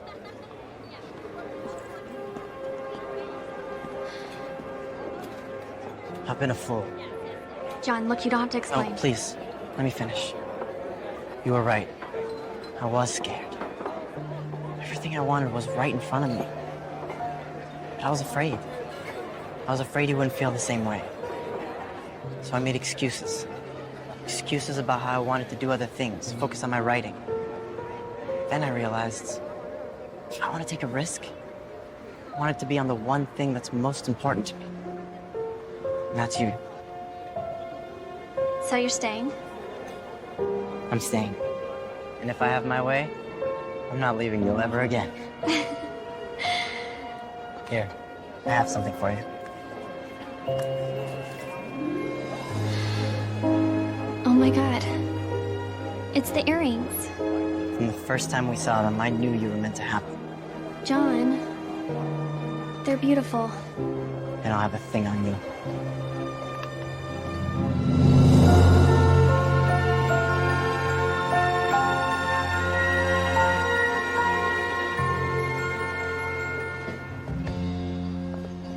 You know people gonna say we're crazy, right? I mean, we really just met. That's true. But a smart man once said to me that it's never too soon to do what you know is right. Oh, he must have been a really smart man. This feels so right. Yeah, it does. So, doesn't this feel better than Colorado? Oh, I decided I'm going to Colorado. Oh. We're going. Right. We're going. Well, it's not like I have any say anymore. Yeah, about that. What would you think if I told you I wanted to come back? How could I say no to the best assistant I've ever had? Because I'd be coming back as a writer. Oh. Speeches, PR releases, catalog copy, whatever needs writing. But that would be my full-time job. Well, after all the two of you have done for us, it's the least I can do. We owe you both. Don't think we don't know that. Well, don't worry. We'll remind you frequently. Plus, something even better came out of your relationship. What's that? Ours.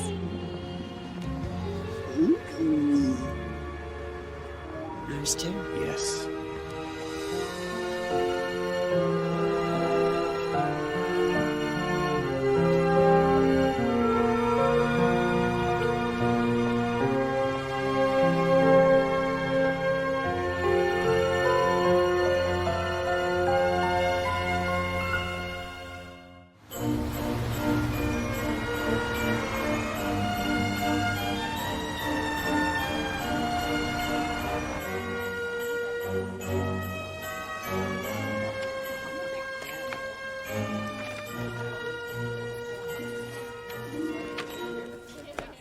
Thank you so much. Thank you. Who should I make it out to, ma'am? I have something for you. I don't understand. Open it. You're gonna have some impatient fans.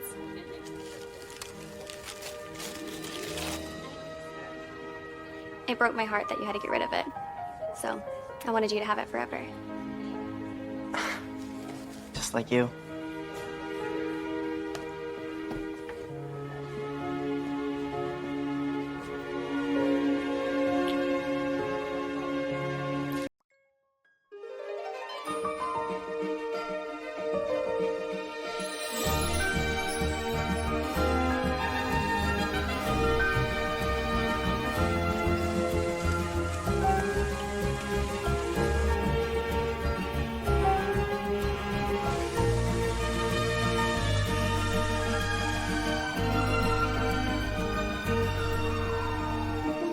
Tell Robert we need those press release edits for Dedra's approval right now. We're on air in less than 15 minutes. Hang on. Did you switch out those chairs like Dedra wanted? Yeah, Thanks a million. Give me those edits, Jess. Good morning, Dedra. Yes, but she was not happy about it. She writes children's books. She should be happy about everything. Barbara Kirkland is best known for her series of best-selling children's books, The Adventures of Stuart the Singing Salamander. But now, she's in the news for something quite different. A video, which has had more than 10 million online views in the last 3 days, features the author berating her staff. We're starting again, people. We are starting again right now. And we'll have the legendary author, Barbara Kirkland, live in studio. Okay. That is a perfect example of what you absolutely cannot say in the interview. Day. Everyone has a bad day. Isn't that right, Mandy? Absolutely. It's only human. Say this has been a humbling experience and you're grateful for it. Yes, people can relate to that. Honestly, this is just one little video on the internet. This is a bit of an overreaction. That's what people do on the internet. They overreact. Barbara, I want you to think about your readers. I want you to think about that multi-million-dollar industry that surrounds that singing salamander. I'll be fine. I know how to handle the press. With all due respect, if you knew how to handle the press, I wouldn't be here. So you'll do... Make no mistake, this has been quite horrifying, but Seeing yourself at your worst through someone else's eyes, it's instructive. This has been a humbling experience, and for that, I am truly grateful. We'll be back after the break.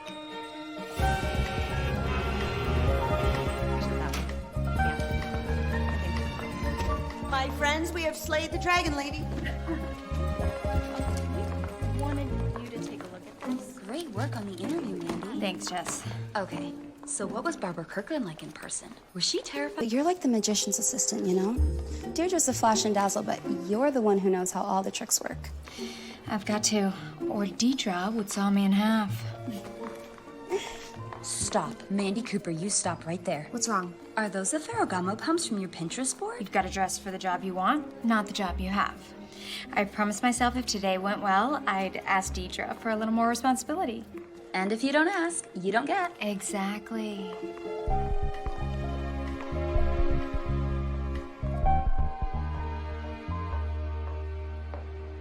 Dedra, a moment. I'm listening. I contribute to the work we do. And you feel like that's not being acknowledged?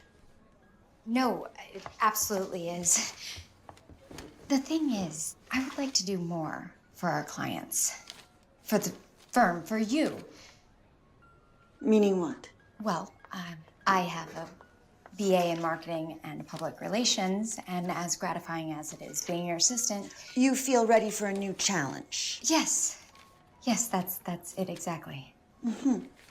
Mandy, where do you keep your ketchup? Beg your pardon? The condiment. Ketchup. Are you familiar? Yes, yeah. In the fridge. And why is that? I think it says to on the bottle. Oh, are you sure about that? Suddenly I'm not. If you go into a diner, the ketchup is just sitting there on the table. They don't serve it chilled. Well, I never thought of that. No, you wouldn't. Mandy, you are very good at doing what you're told. But a good PR person digs deeper than that. They want to know why things are done in a certain way. My junior executives excel in formulating and executing plans of action. But that's not you, Mandy. No, that's where I keep mine. But I put it there because I prefer it. You put it there because somebody told you to.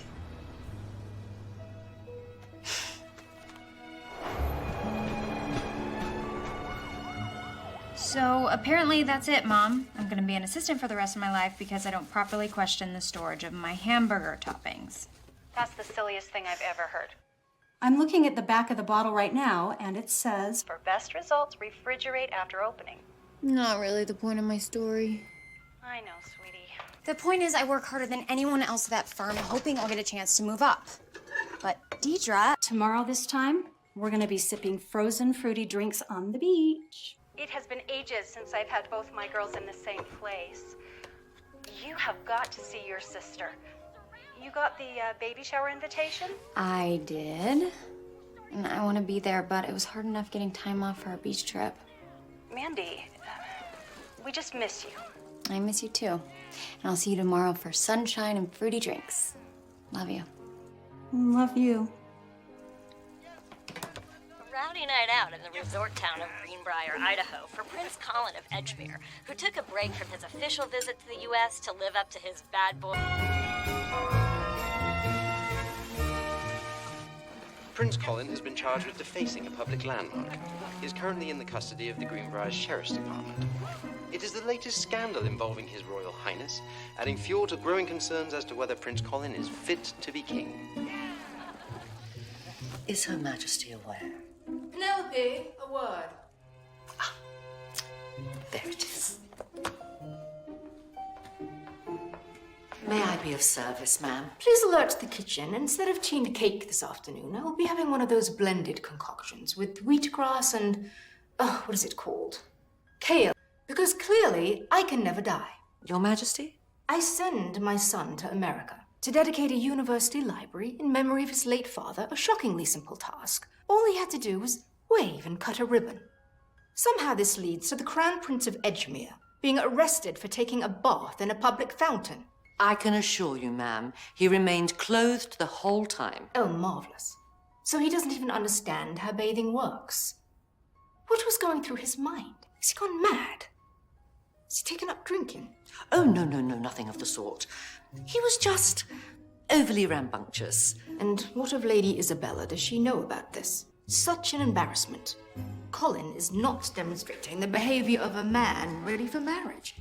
My jubilee is in 10 days, Penelope. Celebrating 25 years of my reign. A quarter century of leadership, sacrifice. The eyes of the world will be upon us. I will not have this distraction. What is your Majesty's will?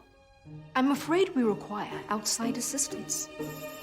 Prince Colin of Edgemere, heir to the throne, darling of the tabloids, defacer of fountains, and our new client. The prince is in Greenbrier, Idaho, one of those charming little towns that look on her way to Idaho, and the prince will be released into her custody. But we still have a court date to deal with. So, our strategy? We get the sheriff to drop all the charges, issue an apology, and a few good photo ops. Robert, I'd like you to prepare a list of local charities that would love a generous donation from the royal family. You got it. Jamal, I need intel on that sheriff. I want to know who I'm up against. Mandy, I want flights to Idaho tonight and rooms at the little inn in Greenbrier for both of us. Us? I'm flying out tonight. This is the first I'm hearing of this. Oh, actually, I think I mentioned it when you, approved it. My sister and her husband are expecting, so we thought a girls' trip would be just...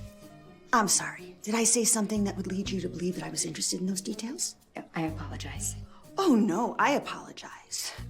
I thought working directly with one of our most high-profile clients for someone seeking greater responsibility would be interesting, but I understand. You want to go to the beach. How fun.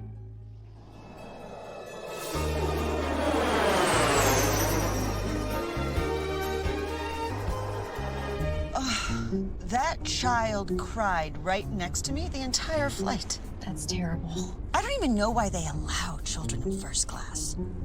In the future, you have to find out who's sitting next to me. I'm not sure how I'd do that. Oh, you'll find a way. I couldn't relax with that incessant wailing in my ear. And now we have more than an hour drive to Greenbrier? Oh, when I don't get rest, I get dark circles under my eyes. I'm gonna meet the prince looking like Uncle Fester.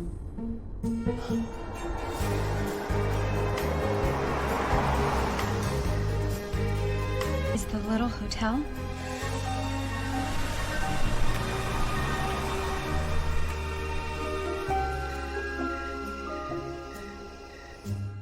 Thank you. My pleasure. Dedra, are you feeling all right? I'm just a little jet-lagged. Here are your keys. Hand me my overnight bag.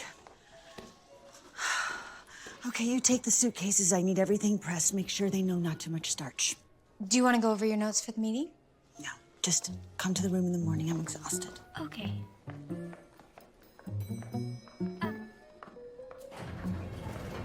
Yes, ma'am, I've just checked into the hotel and I'm on my PR person first thing in the morning. Yes, Your Majesty, I won't let him out of my sight for a second.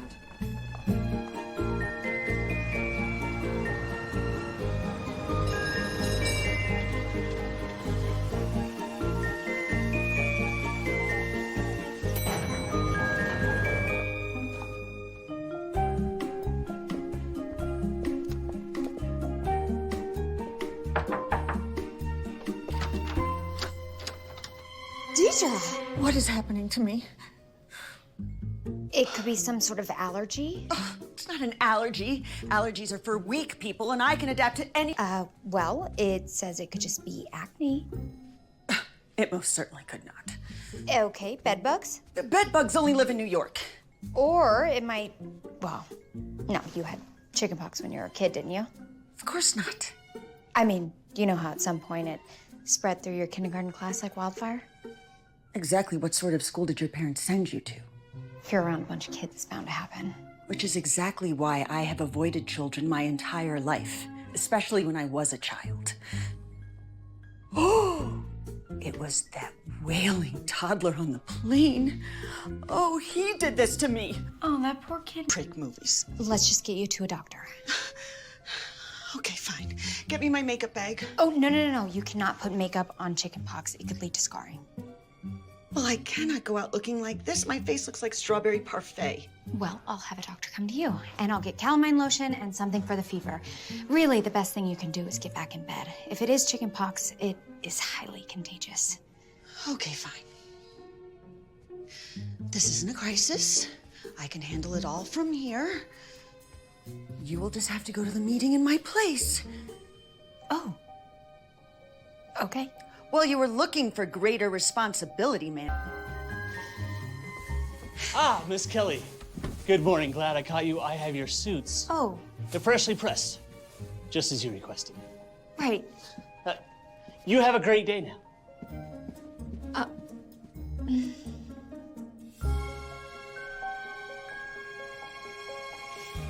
Gotta dress for the job you want.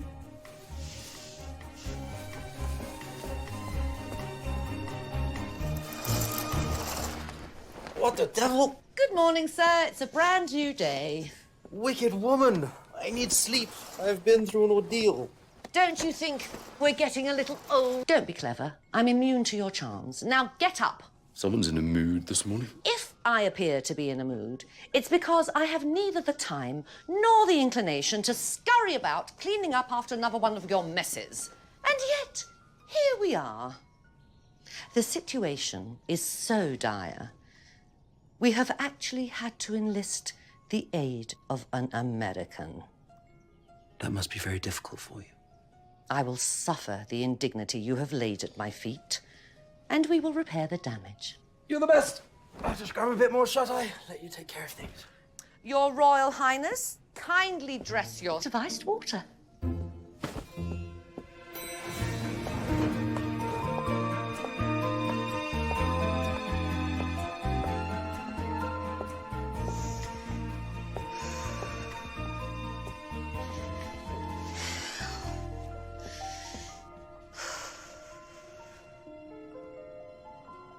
You could do this.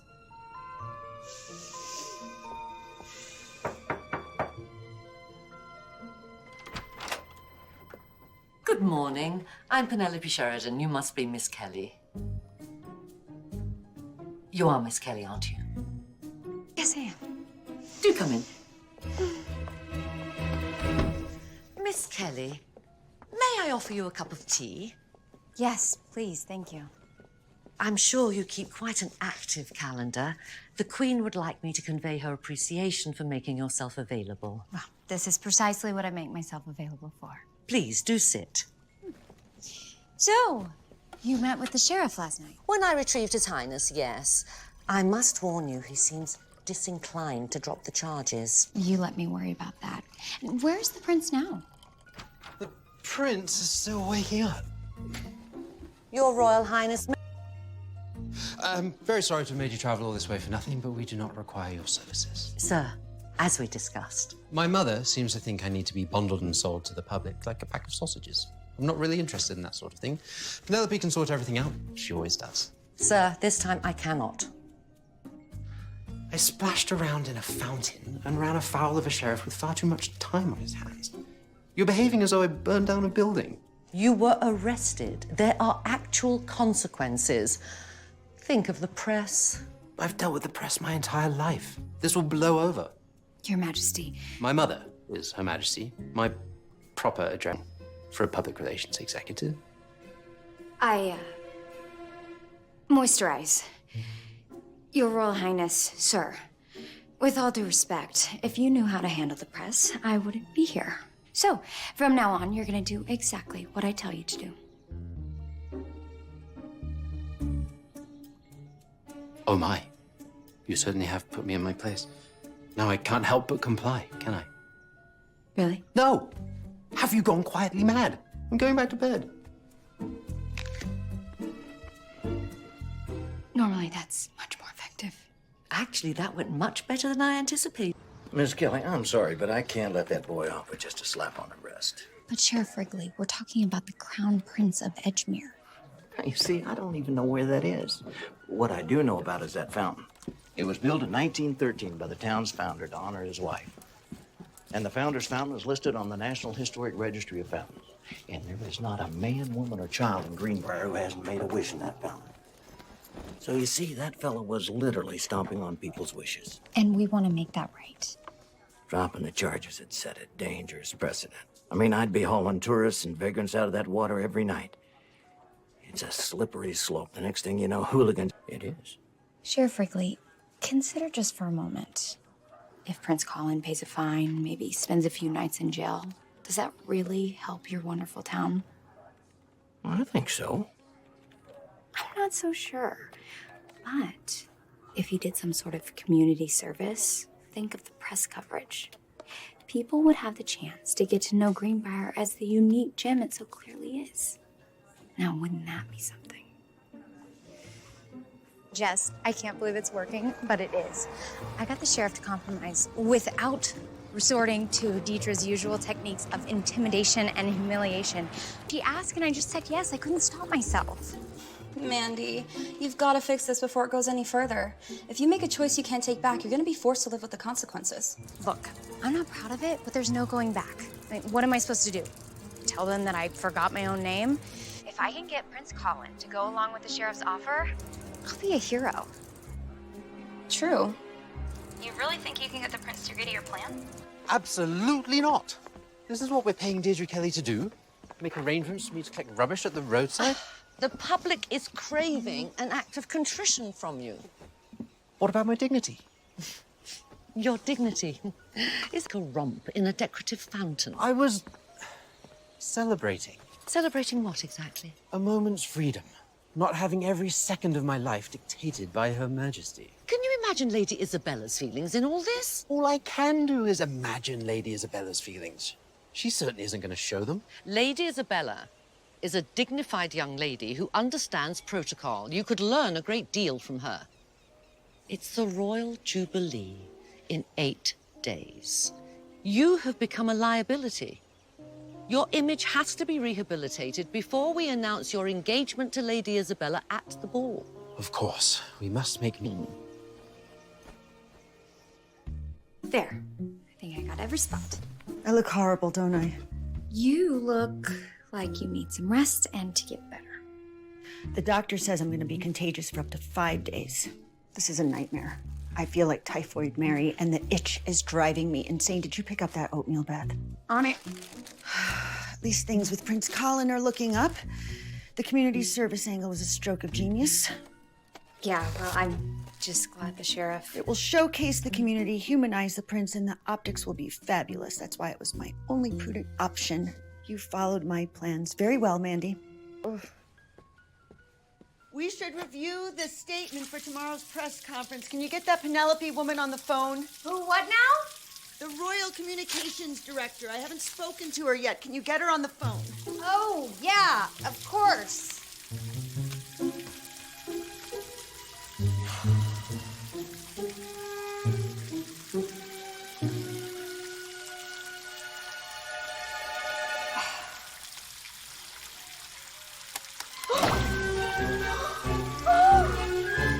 Dedra, I am so sorry.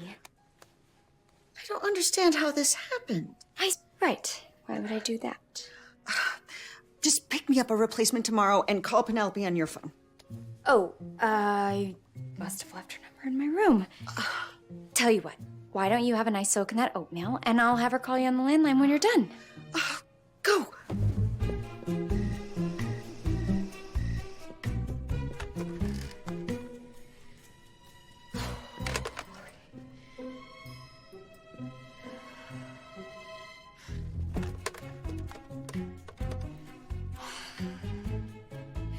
Miss Kelly, good evening. You're speaking with Penelope.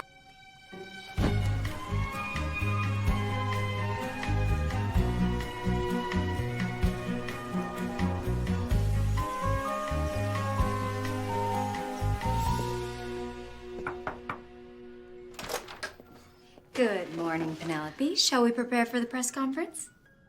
We have a slight problem. Why? His Royal Highness is missing.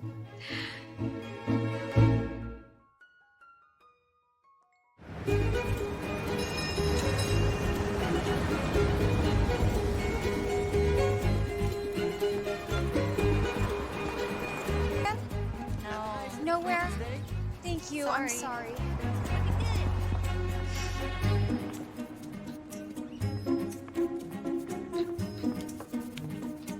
Excuse me.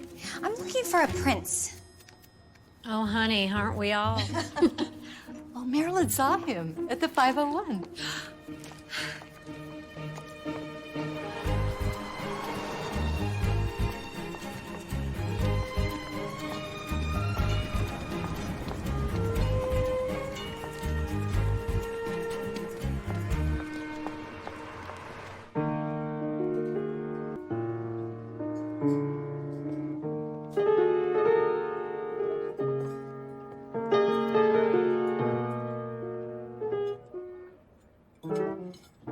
Don't you have somewhere to be? Ah, Deirdre, there you are.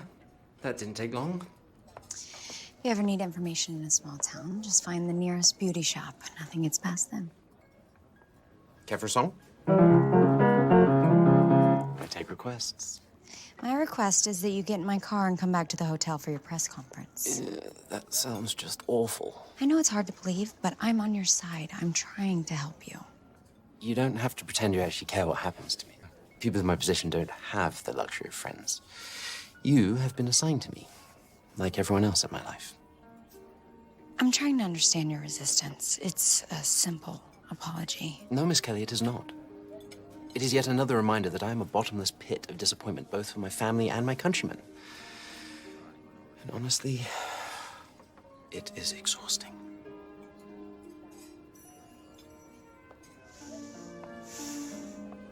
Scoot over.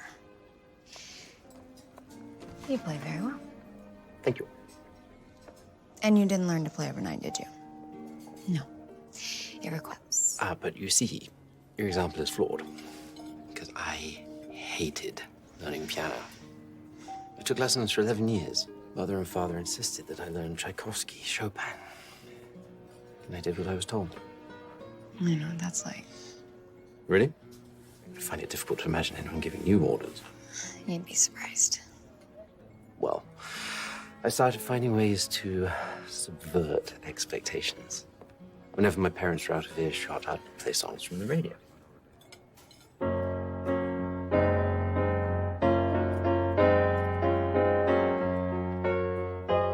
Hang on. Is that Keep On Loving You? Yes, That is. Oh, wow. Your act of musical rebellion was an 80s power ballad? REO Speedwagon has a very impressive catalog. No, yes, of course they do. My parents love them. I didn't expect. It's great. You're mocking me. No, I'm not, I promise. It's a great song. Your Royal Highness. It's Colin. If you insist on mocking my musical taste, at least do so using my Christian name. The world only knows you through tabloid stories and official appearances. Yes, I know. I'm not asking you to be anyone other than yourself, but let them see this. Who you are, right? Colin, you can't control the fact that people are watching all the time, but you can influence what they see.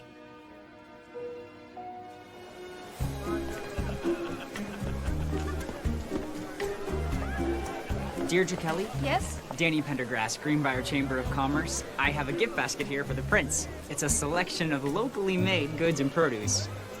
Oh, wow. That is significantly heavier than I expected. Yeah, there's a lot of potatoes in there. If I can give any assistance at all, please don't hesitate to ask. Oh, great. Well, I'll keep that in mind. Thanks. Good afternoon. First, I'd like to thank the good people of Greenbrier, Idaho, for their gracious hospitality. Unfortunately, I challenged that hospitality 2 nights ago by being a very bad guest. I wish to be very clear. My lack of regard for the Founder's Fountain and what it represents to this community was uncalled for. Now, my countrymen have questioned if this is the behavior of a future king.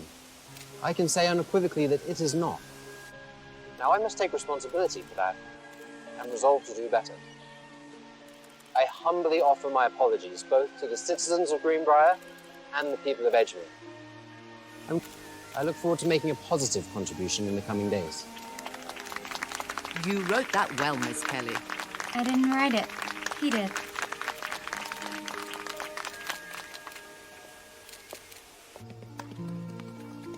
So you approved, Miss Kelly? You did very well, sir. I told you, it's Colin. Still getting comfortable with that. May I call you Dedra? Oh, yes. Call me Dedra. Did you need to get that? My mother will call her back. She's at the beach with my sister. And why aren't you there? Because I'm here. Doesn't do much for the guilt, but, you know, we make our choices. I worry, of course, that I don't do enough, or what I do, I'm not doing right. I can relate. I've been trying to make more time for my family, but the work I do demands a lot of attention. My father passed away 2 years ago, and I don't know, I guess it just made me more aware of spending the time we've got. You're close with your father? Yes, I loved him. But I also just really liked him. Do you have a photograph of him? I do. That's Mom and Dad when they visited her. My father died when I was 14, before I really got the chance to know him properly. He was an excellent monarch, or so I'm told. Do you have a picture of your father? Yes, I do. This is my favorite portrait of him. His face is on the money. For now. Someday I will assume the crown, and then my face will be on the money. I can't imagine. It's what I live with every day. My title dictates everything. Where I go, what I do, friendships, relationships. What do you want to do with your life?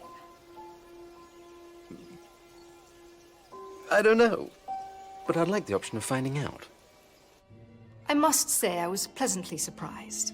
Yes, he presented himself quite well, didn't he? The true challenge, of course, will be tomorrow's agenda. It appears Miss Kelly is quite deserving of her reputation. Indeed. I never asked, Your Majesty, what made you contact her firm? Highly recommended through the former Prime Minister of Sri Lanka. Miss Kelly assisted him with a crisis perhaps 15 years ago. 15 years? Really? So that would make her... Are we, Penelope? Of course not. My apologies. Send my best wishes to His Royal Highness. Until tomorrow, then.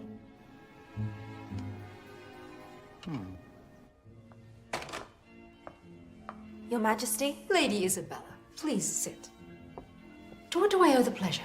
I came for the fitting of my ball gown. I wanted to share my delight at Prince Colin's appearance on television. Her Majesty must be so pleased. And you as well. Yes, ma'am. It was certainly a step in the right direction. I'm cautiously optimistic. Your patience and understanding are most appreciated. We will make a suitable husband of him yet, So, until tomorrow then. Bright and early. I'll be ready to work in my denims and wellies. I have no idea what those are, but I'll trust Penelope's judgment.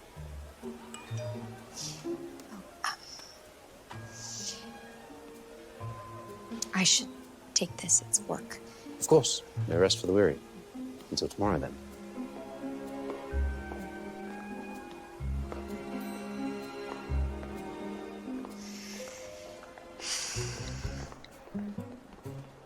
What's wrong? Well, now you've gone and done it. I have been woven into your tapestry of lies and deception, and when it inevitably phone number. Oh no, what'd you say? I told her those European cell phones are notoriously unreliable in the U.S. Well, that's good. You did good. Did I? Yes. I'm not an experienced liar like you. I am not an experienced liar. Well, you will be soon because you're getting plenty of practice. We only have to keep this up for a few more days. After Prince Colin completes his community service, I'll confess everything to Dedra.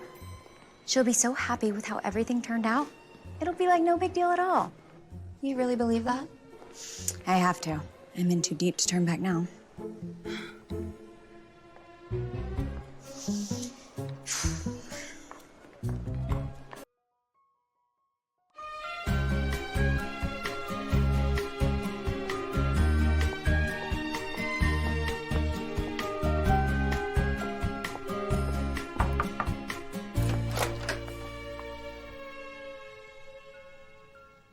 What? I took my eyes off him for a second. You lost him again. Penelope, you knew he was a flight risk. There is something else we need to discuss. Yes, of course, right after I find Colin. So it's Colin now, is it?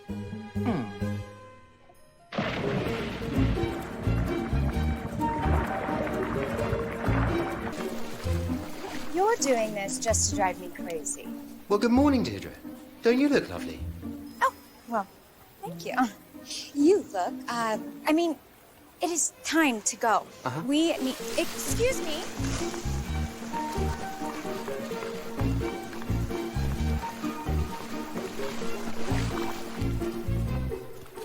If you don't show up to your community service, Sheriff Wrigley will put you back in jail. So come on, let's go. Wait! Colin, I am begging you. Begging. Public servant. Thank you. Right after a few more laps. Colin? Oh!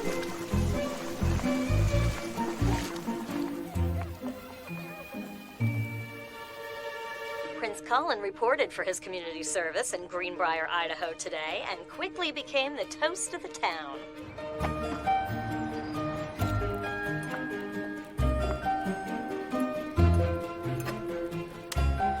And in addition to the excellent pediatric care, we offer a play area.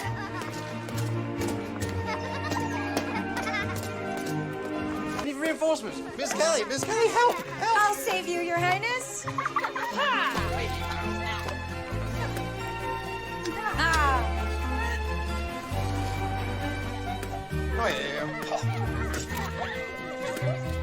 Better known for his hard partying ways than his good deeds, it appears the bad boy royal might be turning over a new leaf.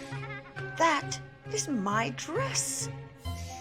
Thank you so much for having us. I hope we didn't cause too much of a distraction. You have a beautiful facility here, and thank you again for showing us around. And how's your puzzle coming along? Mind if I help?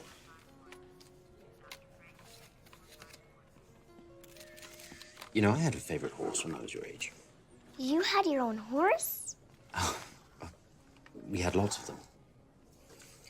What's your name? Keisha. It's a pleasure to meet you, Keisha. I'm Prince Colin. You're not a prince. Yes, he is, baby. It's an honor to meet you, sir. Oh, would you all mind giving us a few minutes, please? If you're a prince, then where's your crown? Well, I knew my crown could never compete with your extraordinary hat. My mom made it. She must love... Gosh, no, I'm not. I didn't think so. Keisha. This is my very good friend, Miss Kelly. I do not currently have a princess, but I will someday. What kind of princess would you want? You know something? You're the first person to ever ask me that. I ask good questions. You certainly do. Let me see. I would want a princess who is kind, with a good heart, someone very clever and smart, someone who laughs and tells stories, someone who tries to make life easier for others. And she has to be beautiful, too.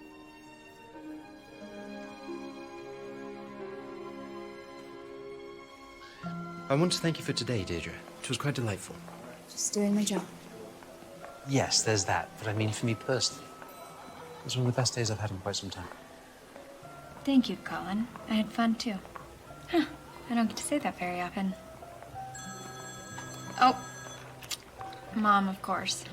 Stop ignoring your mother. So, what's on tomorrow's agenda? The 4th of July festival in the town square. Just a series of photo ops. Nothing too strenuous. How exciting. I've never been in America for Independence Day. And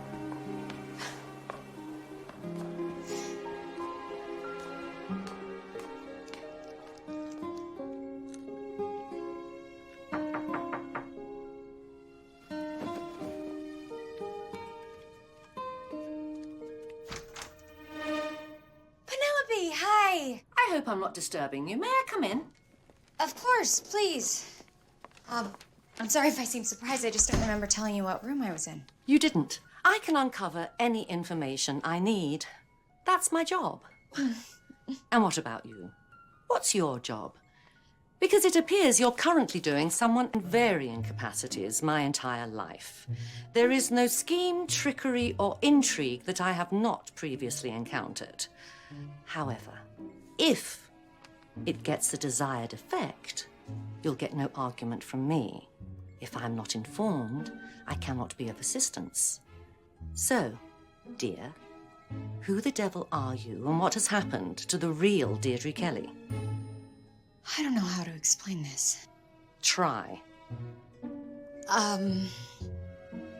do you keep your ketchup?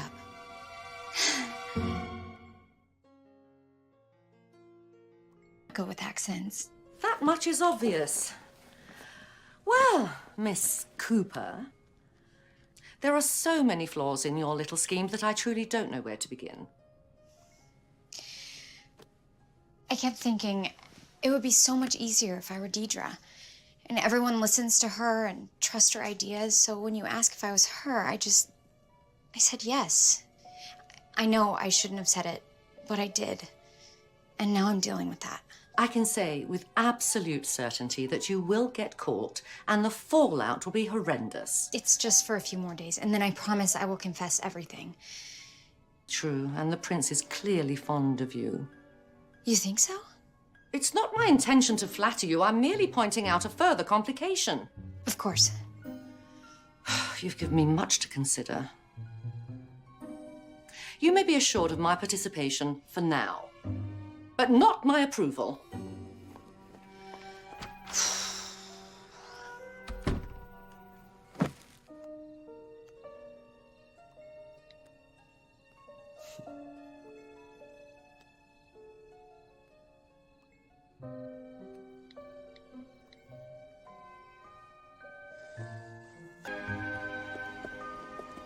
So I wanted to serve in the military, but I'm an only child. There is no spare for the heir. That's why my mother was always so, you know... Protective? I was going to say smothering and intrusive. Well, what you say sounds much nicer. I'm sure she just wanted what was best for you. In her own way, that's likely true. But some things are worth a conversation. Oh, dear. No, I've been here before. Back to the scene of the crime. We should go. Why? Thinking of getting back in? If a sheriff sees me here, he'll go apoplectic. I'll be picking up rubbish at the roadside for a month. You know the story behind this fountain? Well, you know what they say. When in Idaho. No one says that. But shouldn't they? It's bound to be lucky. My grandfather's face is on the coin. He was a lucky man. I make my own luck. But go ahead. All right.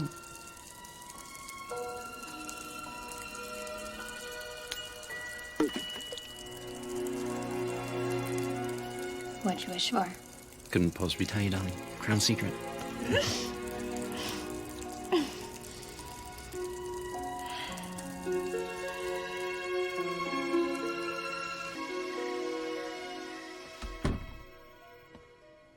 Where were you and who saw you?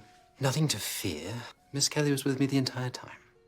About Miss Kelly. She's quite extraordinary, isn't she? She's not what I expected. You know something, Penelope?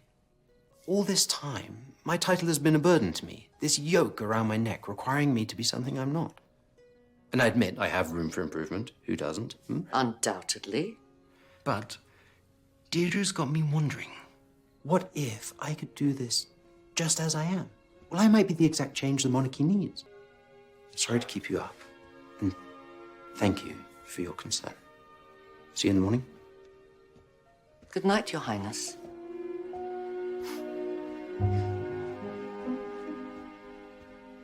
It's so frustrating finding a table for a general who's done battle with half the countries in the room. Put him next to Switzerland. They get along with everyone.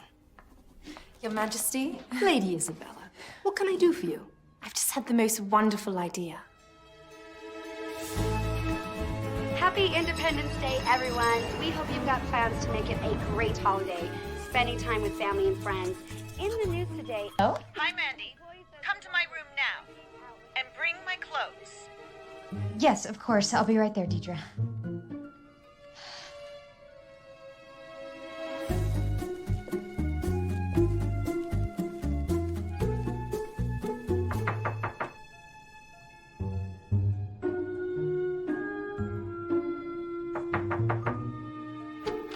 Dedra, are you here? Oh, I'm here. You need to talk. I brought your clothes. Did you hear me knocking?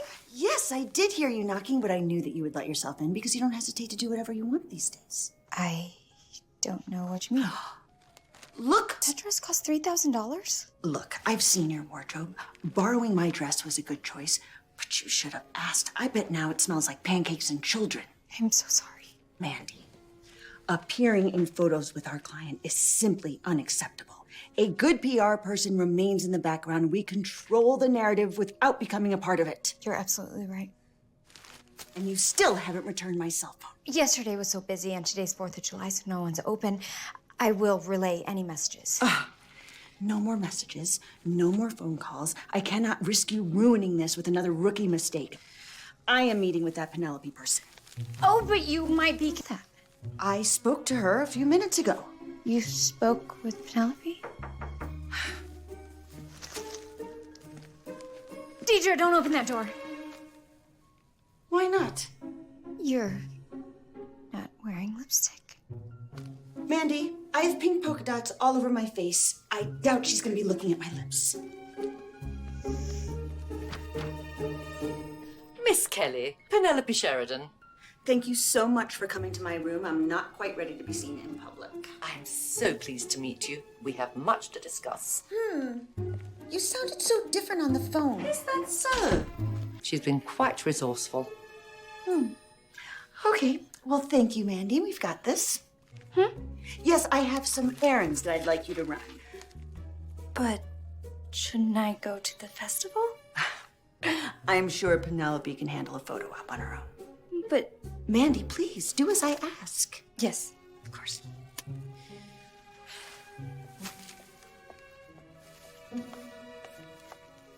Penelope, tell me honestly, has she been any trouble? It's so hard to find good help.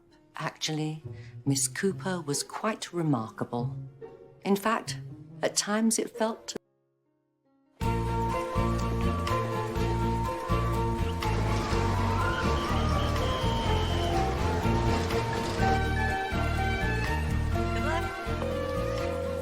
Hello, Prince Colin of Edgemere here. Leave a message after the tone and I will get back to you.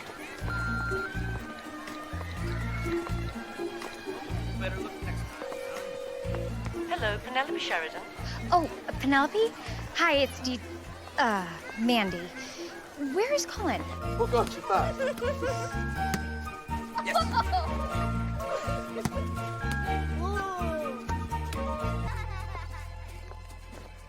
Have you finished Miss Kelly's errands?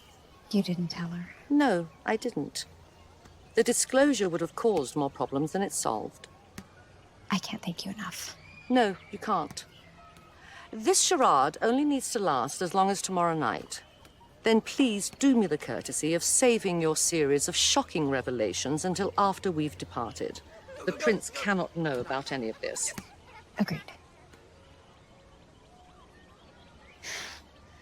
Dedra.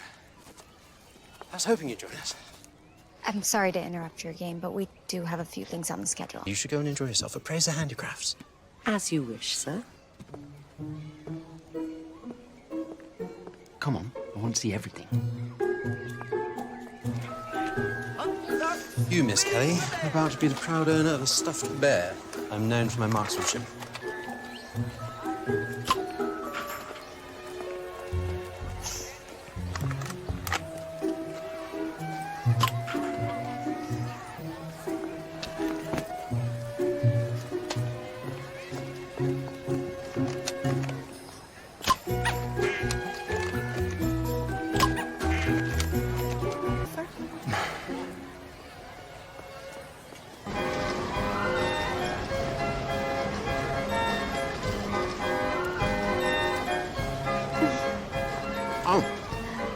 So light and airy. I can't believe you've never had cotton candy before. Leave it to the Americans to find another innovative way to eat sugar. That's what makes this country so great. Speaking of which, I think I hear music. Come on.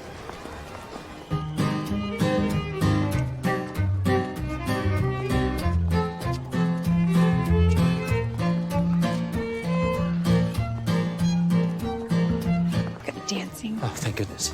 I I only know how to waltz. I'm glad we can look foolish together. Oh.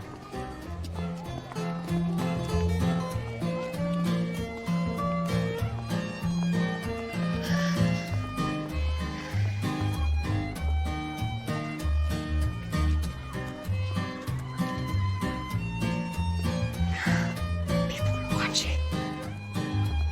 Yes. They usually are. You should sit down. I'm certainly not going to stop dancing with a beautiful woman just because someone takes a photograph. But it suits you. It's like you're in uniform. I sort of am. I'm glad you're off duty.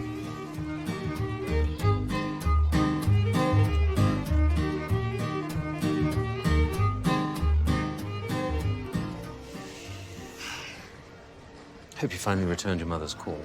I did. She wanted to hear all about you. Oh, and what did you say? That you're charming and impossible. I won't deny either. I am sorry to have taken you from your family. That was my choice. I know I told myself it wasn't, but it was. I appreciate that. But I do miss them. When I was growing up, we'd all spend 4th of July together, the whole family. I would swim with my cousins, Dad would grill hamburgers, Mom would make deviled eggs. It was the simplest thing, but... Turns out, those are the moments that stick with you, you know? The little things. I always think of the morning when my father taught me to shave. There are any number of people on staff that could have done that. We have a barber that lives at the palace. But Father took it upon himself to do it. I think I come up short in that department. That is categorically untrue. You've been marvelously attentive.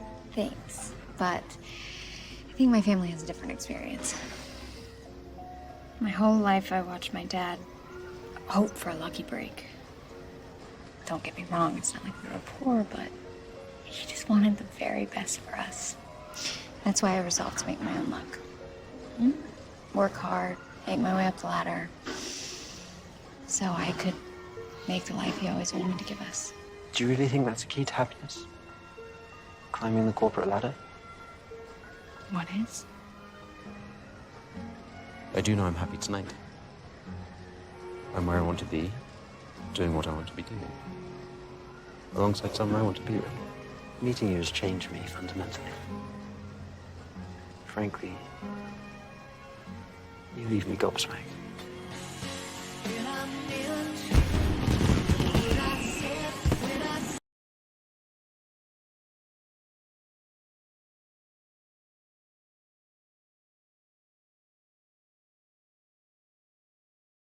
There you are.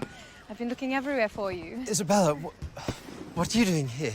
Well, it's impossible to get you. Everyone in Edgemere is bursting with pride. And you must be the legendary Dedra Kelly. Forgive my manners, Miss Kelly, this is... Lady Isabella Vanderveer. I'm Prince Colin's fiancée. Oh, of course. It's a pleasure. I'm sorry, Penelope didn't mention... That I was coming? No, I just caught a lark and decided to pop over. Well, I'm sure you two have a lot of catching up to do. Excuse me. Did you wait? We'll talk tomorrow. I have to go. Bye. Colin, I wish you'd tell me what was wrong. I've come all this way just to see you. Nothing's wrong, Isabella. I just want to get back to the hotel. But I would appreciate it if you didn't introduce yourself as my fiancée. Our engagement won't be announced for another 5 days yet. Oh, that's a minor quibble, isn't it? Not to me. Colin, darling, it's good that I'm here. In the warm light of your newfound reputation, having an appropriate titled woman by your side is the perfect introduction of our union to the world. This little surprise trip of yours, you catching a lark and taking a 9-hour flight unannounced, was it your idea or Mother's? It was mine entirely. Your mother encouraged it, of course. Colin...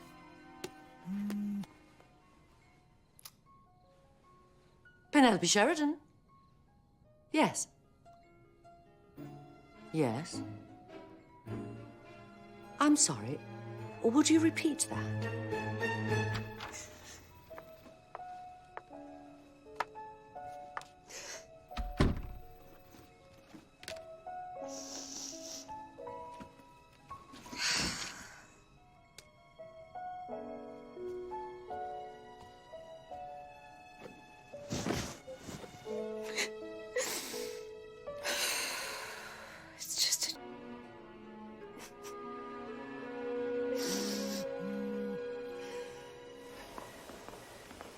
I'd wanted to talk to Miss Kelly about incorporating you in the press coverage tomorrow, but she's not answering her phone.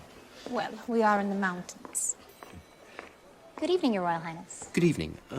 The public relations executive working with me, Dedra Kelly. Could I have a room number, please? 3901A. Lady Isabella, I have some messages for you. Hold on. Will you go on ahead? Don't wait for me. Are you sure? I'll see you in the morning. Later. Good night.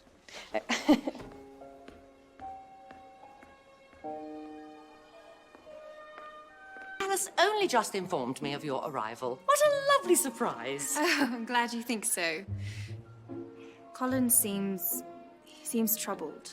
Oh, you mustn't take it personally. He's under a great deal of pressure right now. Where is he? I need to tell him something. He went to Dedra Kelly's room to discuss plans for tomorrow. His Royal Highness is going to Miss Kelly's room. Yes, there he goes now. Penelope, is there something going on? What? No, no! Excuse me.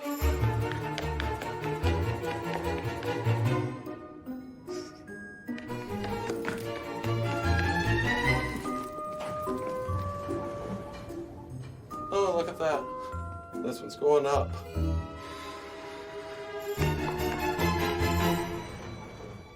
Okay, you two. Have a good night. Good night. Penelope? I sincerely hope you're not attempting to visit Miss Kelly in her room unchaperoned. Haven't we had enough scandals of late? Fine, then come with me. We don't have time for that. We have an unexpected visitor. So you know Isabella is here? Of course I do. I know everything at all times without exception. But Lady Isabella...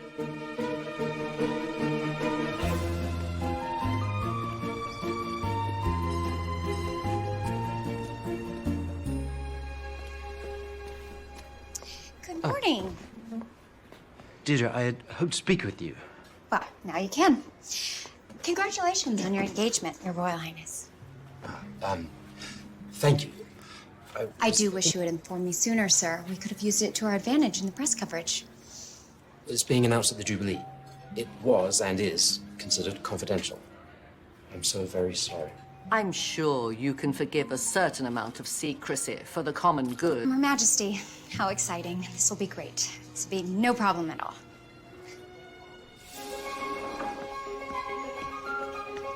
Over and up, right there. Let's take this to the ballroom. Well, the real excitement is here in Greenbrier tonight with the surprising news that Prince Colin of Edgemere will be joined by his mother, Queen Rosalind. What? And then, do you want berries in your salad? No berries, thank you. Everyone, I'd like to introduce Penelope Sheridan, Director of Communications for Her Majesty Queen Rosalind of Edgemere. She will be taking you through some of the essential protocol for the Queen's arrival this evening. So keep in mind, we've got a limited number of men, so we're gonna... So, what can I do for you? Actually, I don't have a dress for a formal event. Would it be too much to ask? Miss Adelaide's dress shop right up the road. I got you covered. Danny, you're a lifesaver. You have no idea. Danny, I asked for a dress for a formal event. Miss Adelaide said this is what all the girls wore to prom this year. Exactly. I look like I'm going to prom. Well, I've never bought a dress before. I didn't know what to pick out.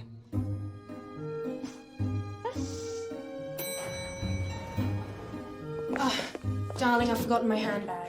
Should we wait for you? No, I'll meet you downstairs.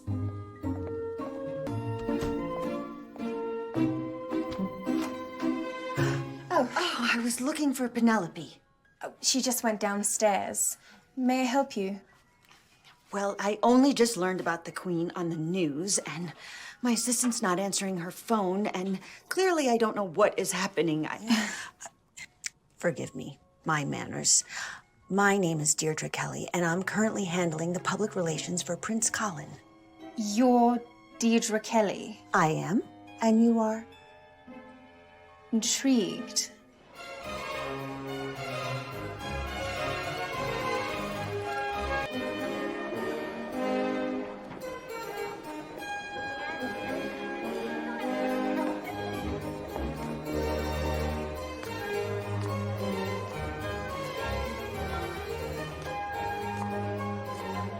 Oh my, you've gone native. This is all I could get on short notice. Well, I think it's a lovely dress. Legitimate. No, it's quite hideous, isn't it? But who cares, Dedra? I mean, look around. Everything that's happened, it's because of you. This is your triumph. She's here.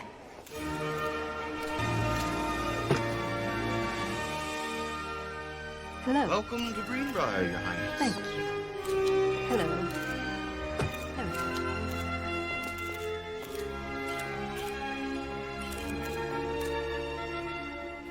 Colin. Mother. Oh, Mandy, what have you been up to?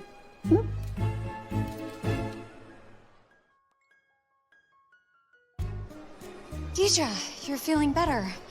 That's wonderful. Listen, I know this looks bad, but I can explain everything.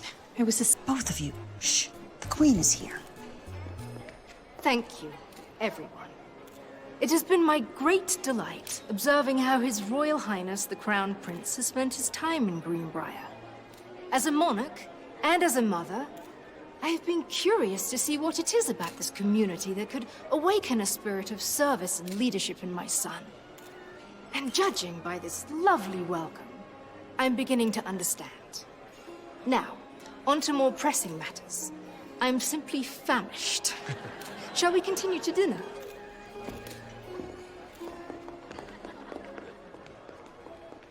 I believe there's some introductions to be made. Your Royal Highness. At last we meet. My name is Deirdre Kelly. I'm sorry, this is Dedra Kelly. No, darling, there seems to be a bit of confusion there. The woman here in the hideous dress, to whom we have entrusted the reputation and future of the monarchy, is Deirdre Kelly's assistant, Mandy Cooper. Isn't that right, dear? I don't understand. I wanted to prove I could do the job. That I could execute a plan and the catch-up and... Well, I didn't see the harm. Prince Colin was just another client and... I couldn't find my way back out of it and I felt awful the whole time. But I did do the job. I mean, your reputation is restored and the press loves you. Colin, you even called it my triumph. That's true. You've done your job very well. It's quite impressive. You're capable of tactics I would have never expected from you. Colin, don't say that. I'm your friend. My friend? I don't even know you.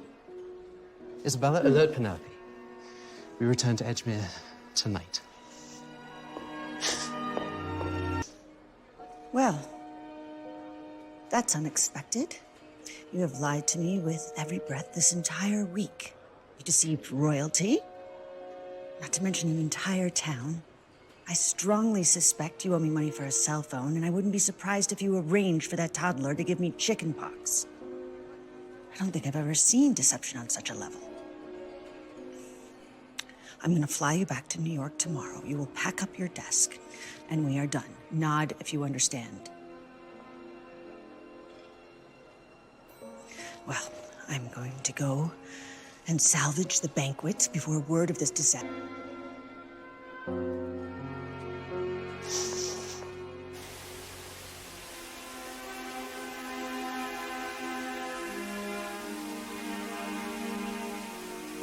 Colin. Do you know the worst of it? I was foolish enough to become hopeful. I should have known that any happy outcome must be based on a lie. I lied about my name and my job. Everything else that happened was true, I swear. How can I trust that? How can I believe anything you say, Deirdre? See, I don't even know your name. It's Mandy Cooper. Colin, I care about you.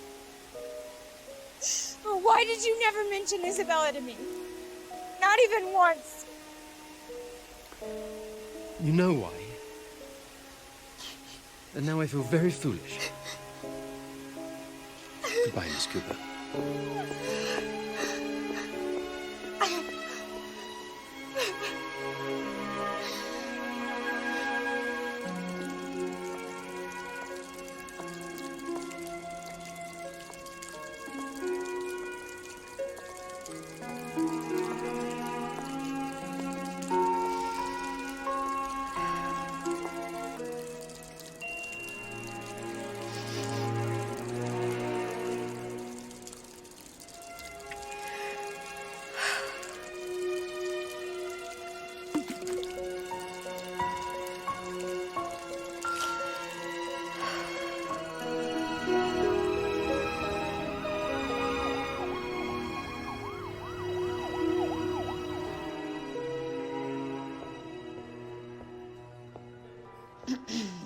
You wanted to see me? Yes, I just read your report. Is it the truth? It's everything I did, yes. Well, I can't afford to have that brain working for someone else. So I've decided not to terminate your employment. Really? Well, if I were being honest, I'd say the stunt reminded me of something I would do at your age. Yes, I haven't met anyone with that amount of chutzpah in a long time. You're quite an asset.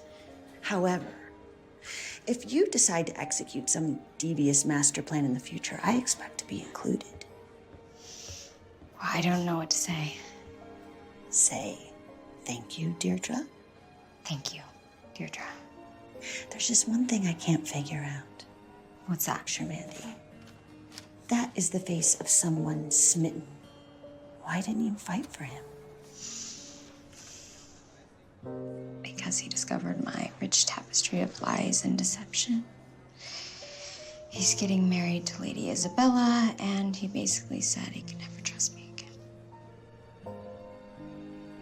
So, I think it's probably best we just let this one go. Would you say so? I have an invitation to the Queen's Jubilee tomorrow night in Edgemere as a thank you for our efforts. But I'm not the person deserved. So now you have a problem using my name. But I have nothing to wear, and I would have to fly out tonight to make it in time.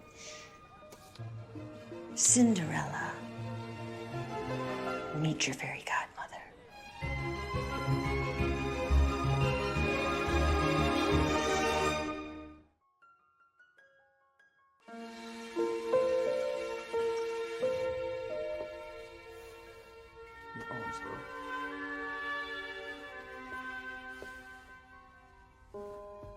Your Highness, I have the official statement about your engagement. All I need is your approval. I'm sure if it... You made such progress. For heaven's sake! What more do you people want? I am fulfilling every single duty to the crown. I understand my responsibility, and I have made my peace with it. Preston, may we have the room, please? Madam.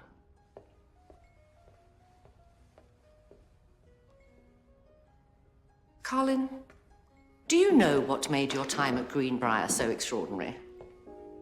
It wasn't that you behaved yourself, although admittedly that was refreshing. It was...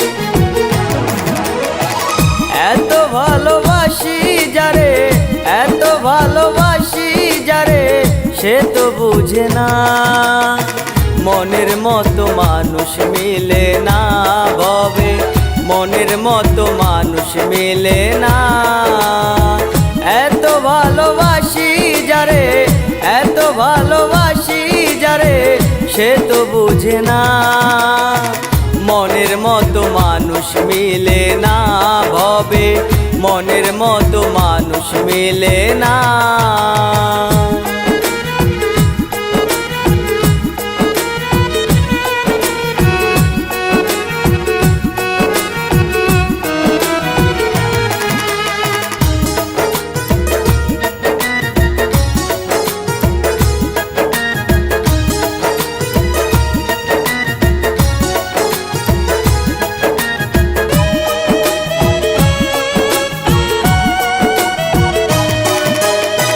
বিধির বিধান কেন এমন সে তো জানি না যারে আমি চাইলাম ভবে সে তো চায় না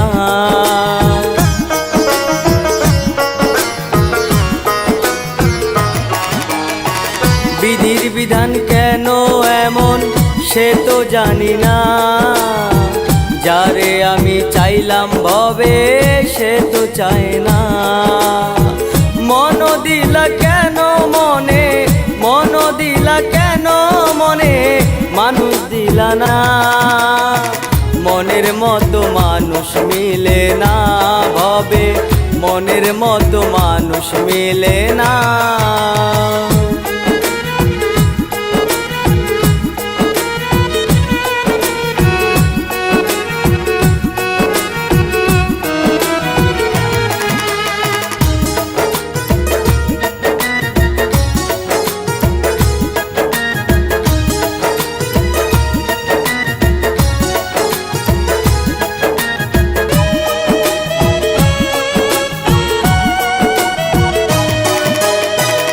এক জনমের এত দুঃখ কেন জানি না, এই কপালে বিধি যেন সুখ যে দিল না।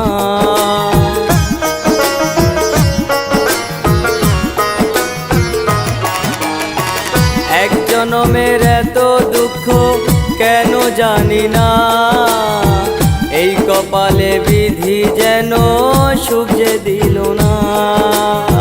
দুঃখের বুঝা বইব কত, দুঃখের বুঝা বইব কত, মন তো মানে না।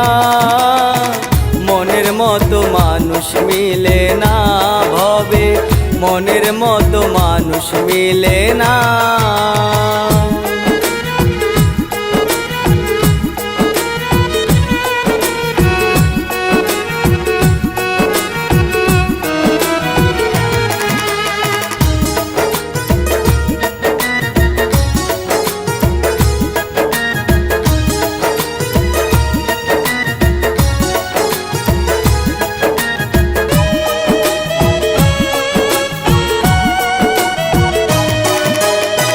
জগৎ জুড়ে ঘুরে দেখি কেউ নাই আপনা, আপন করে চাইলাম যারে সে করে ছলনা।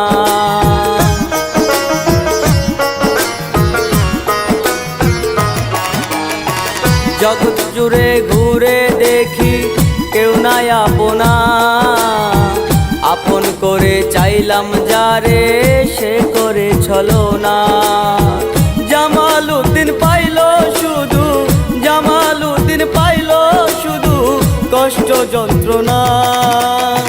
মনের মতো মানুষ মিলে না ভবে, মনের মতো মানুষ মিলে না।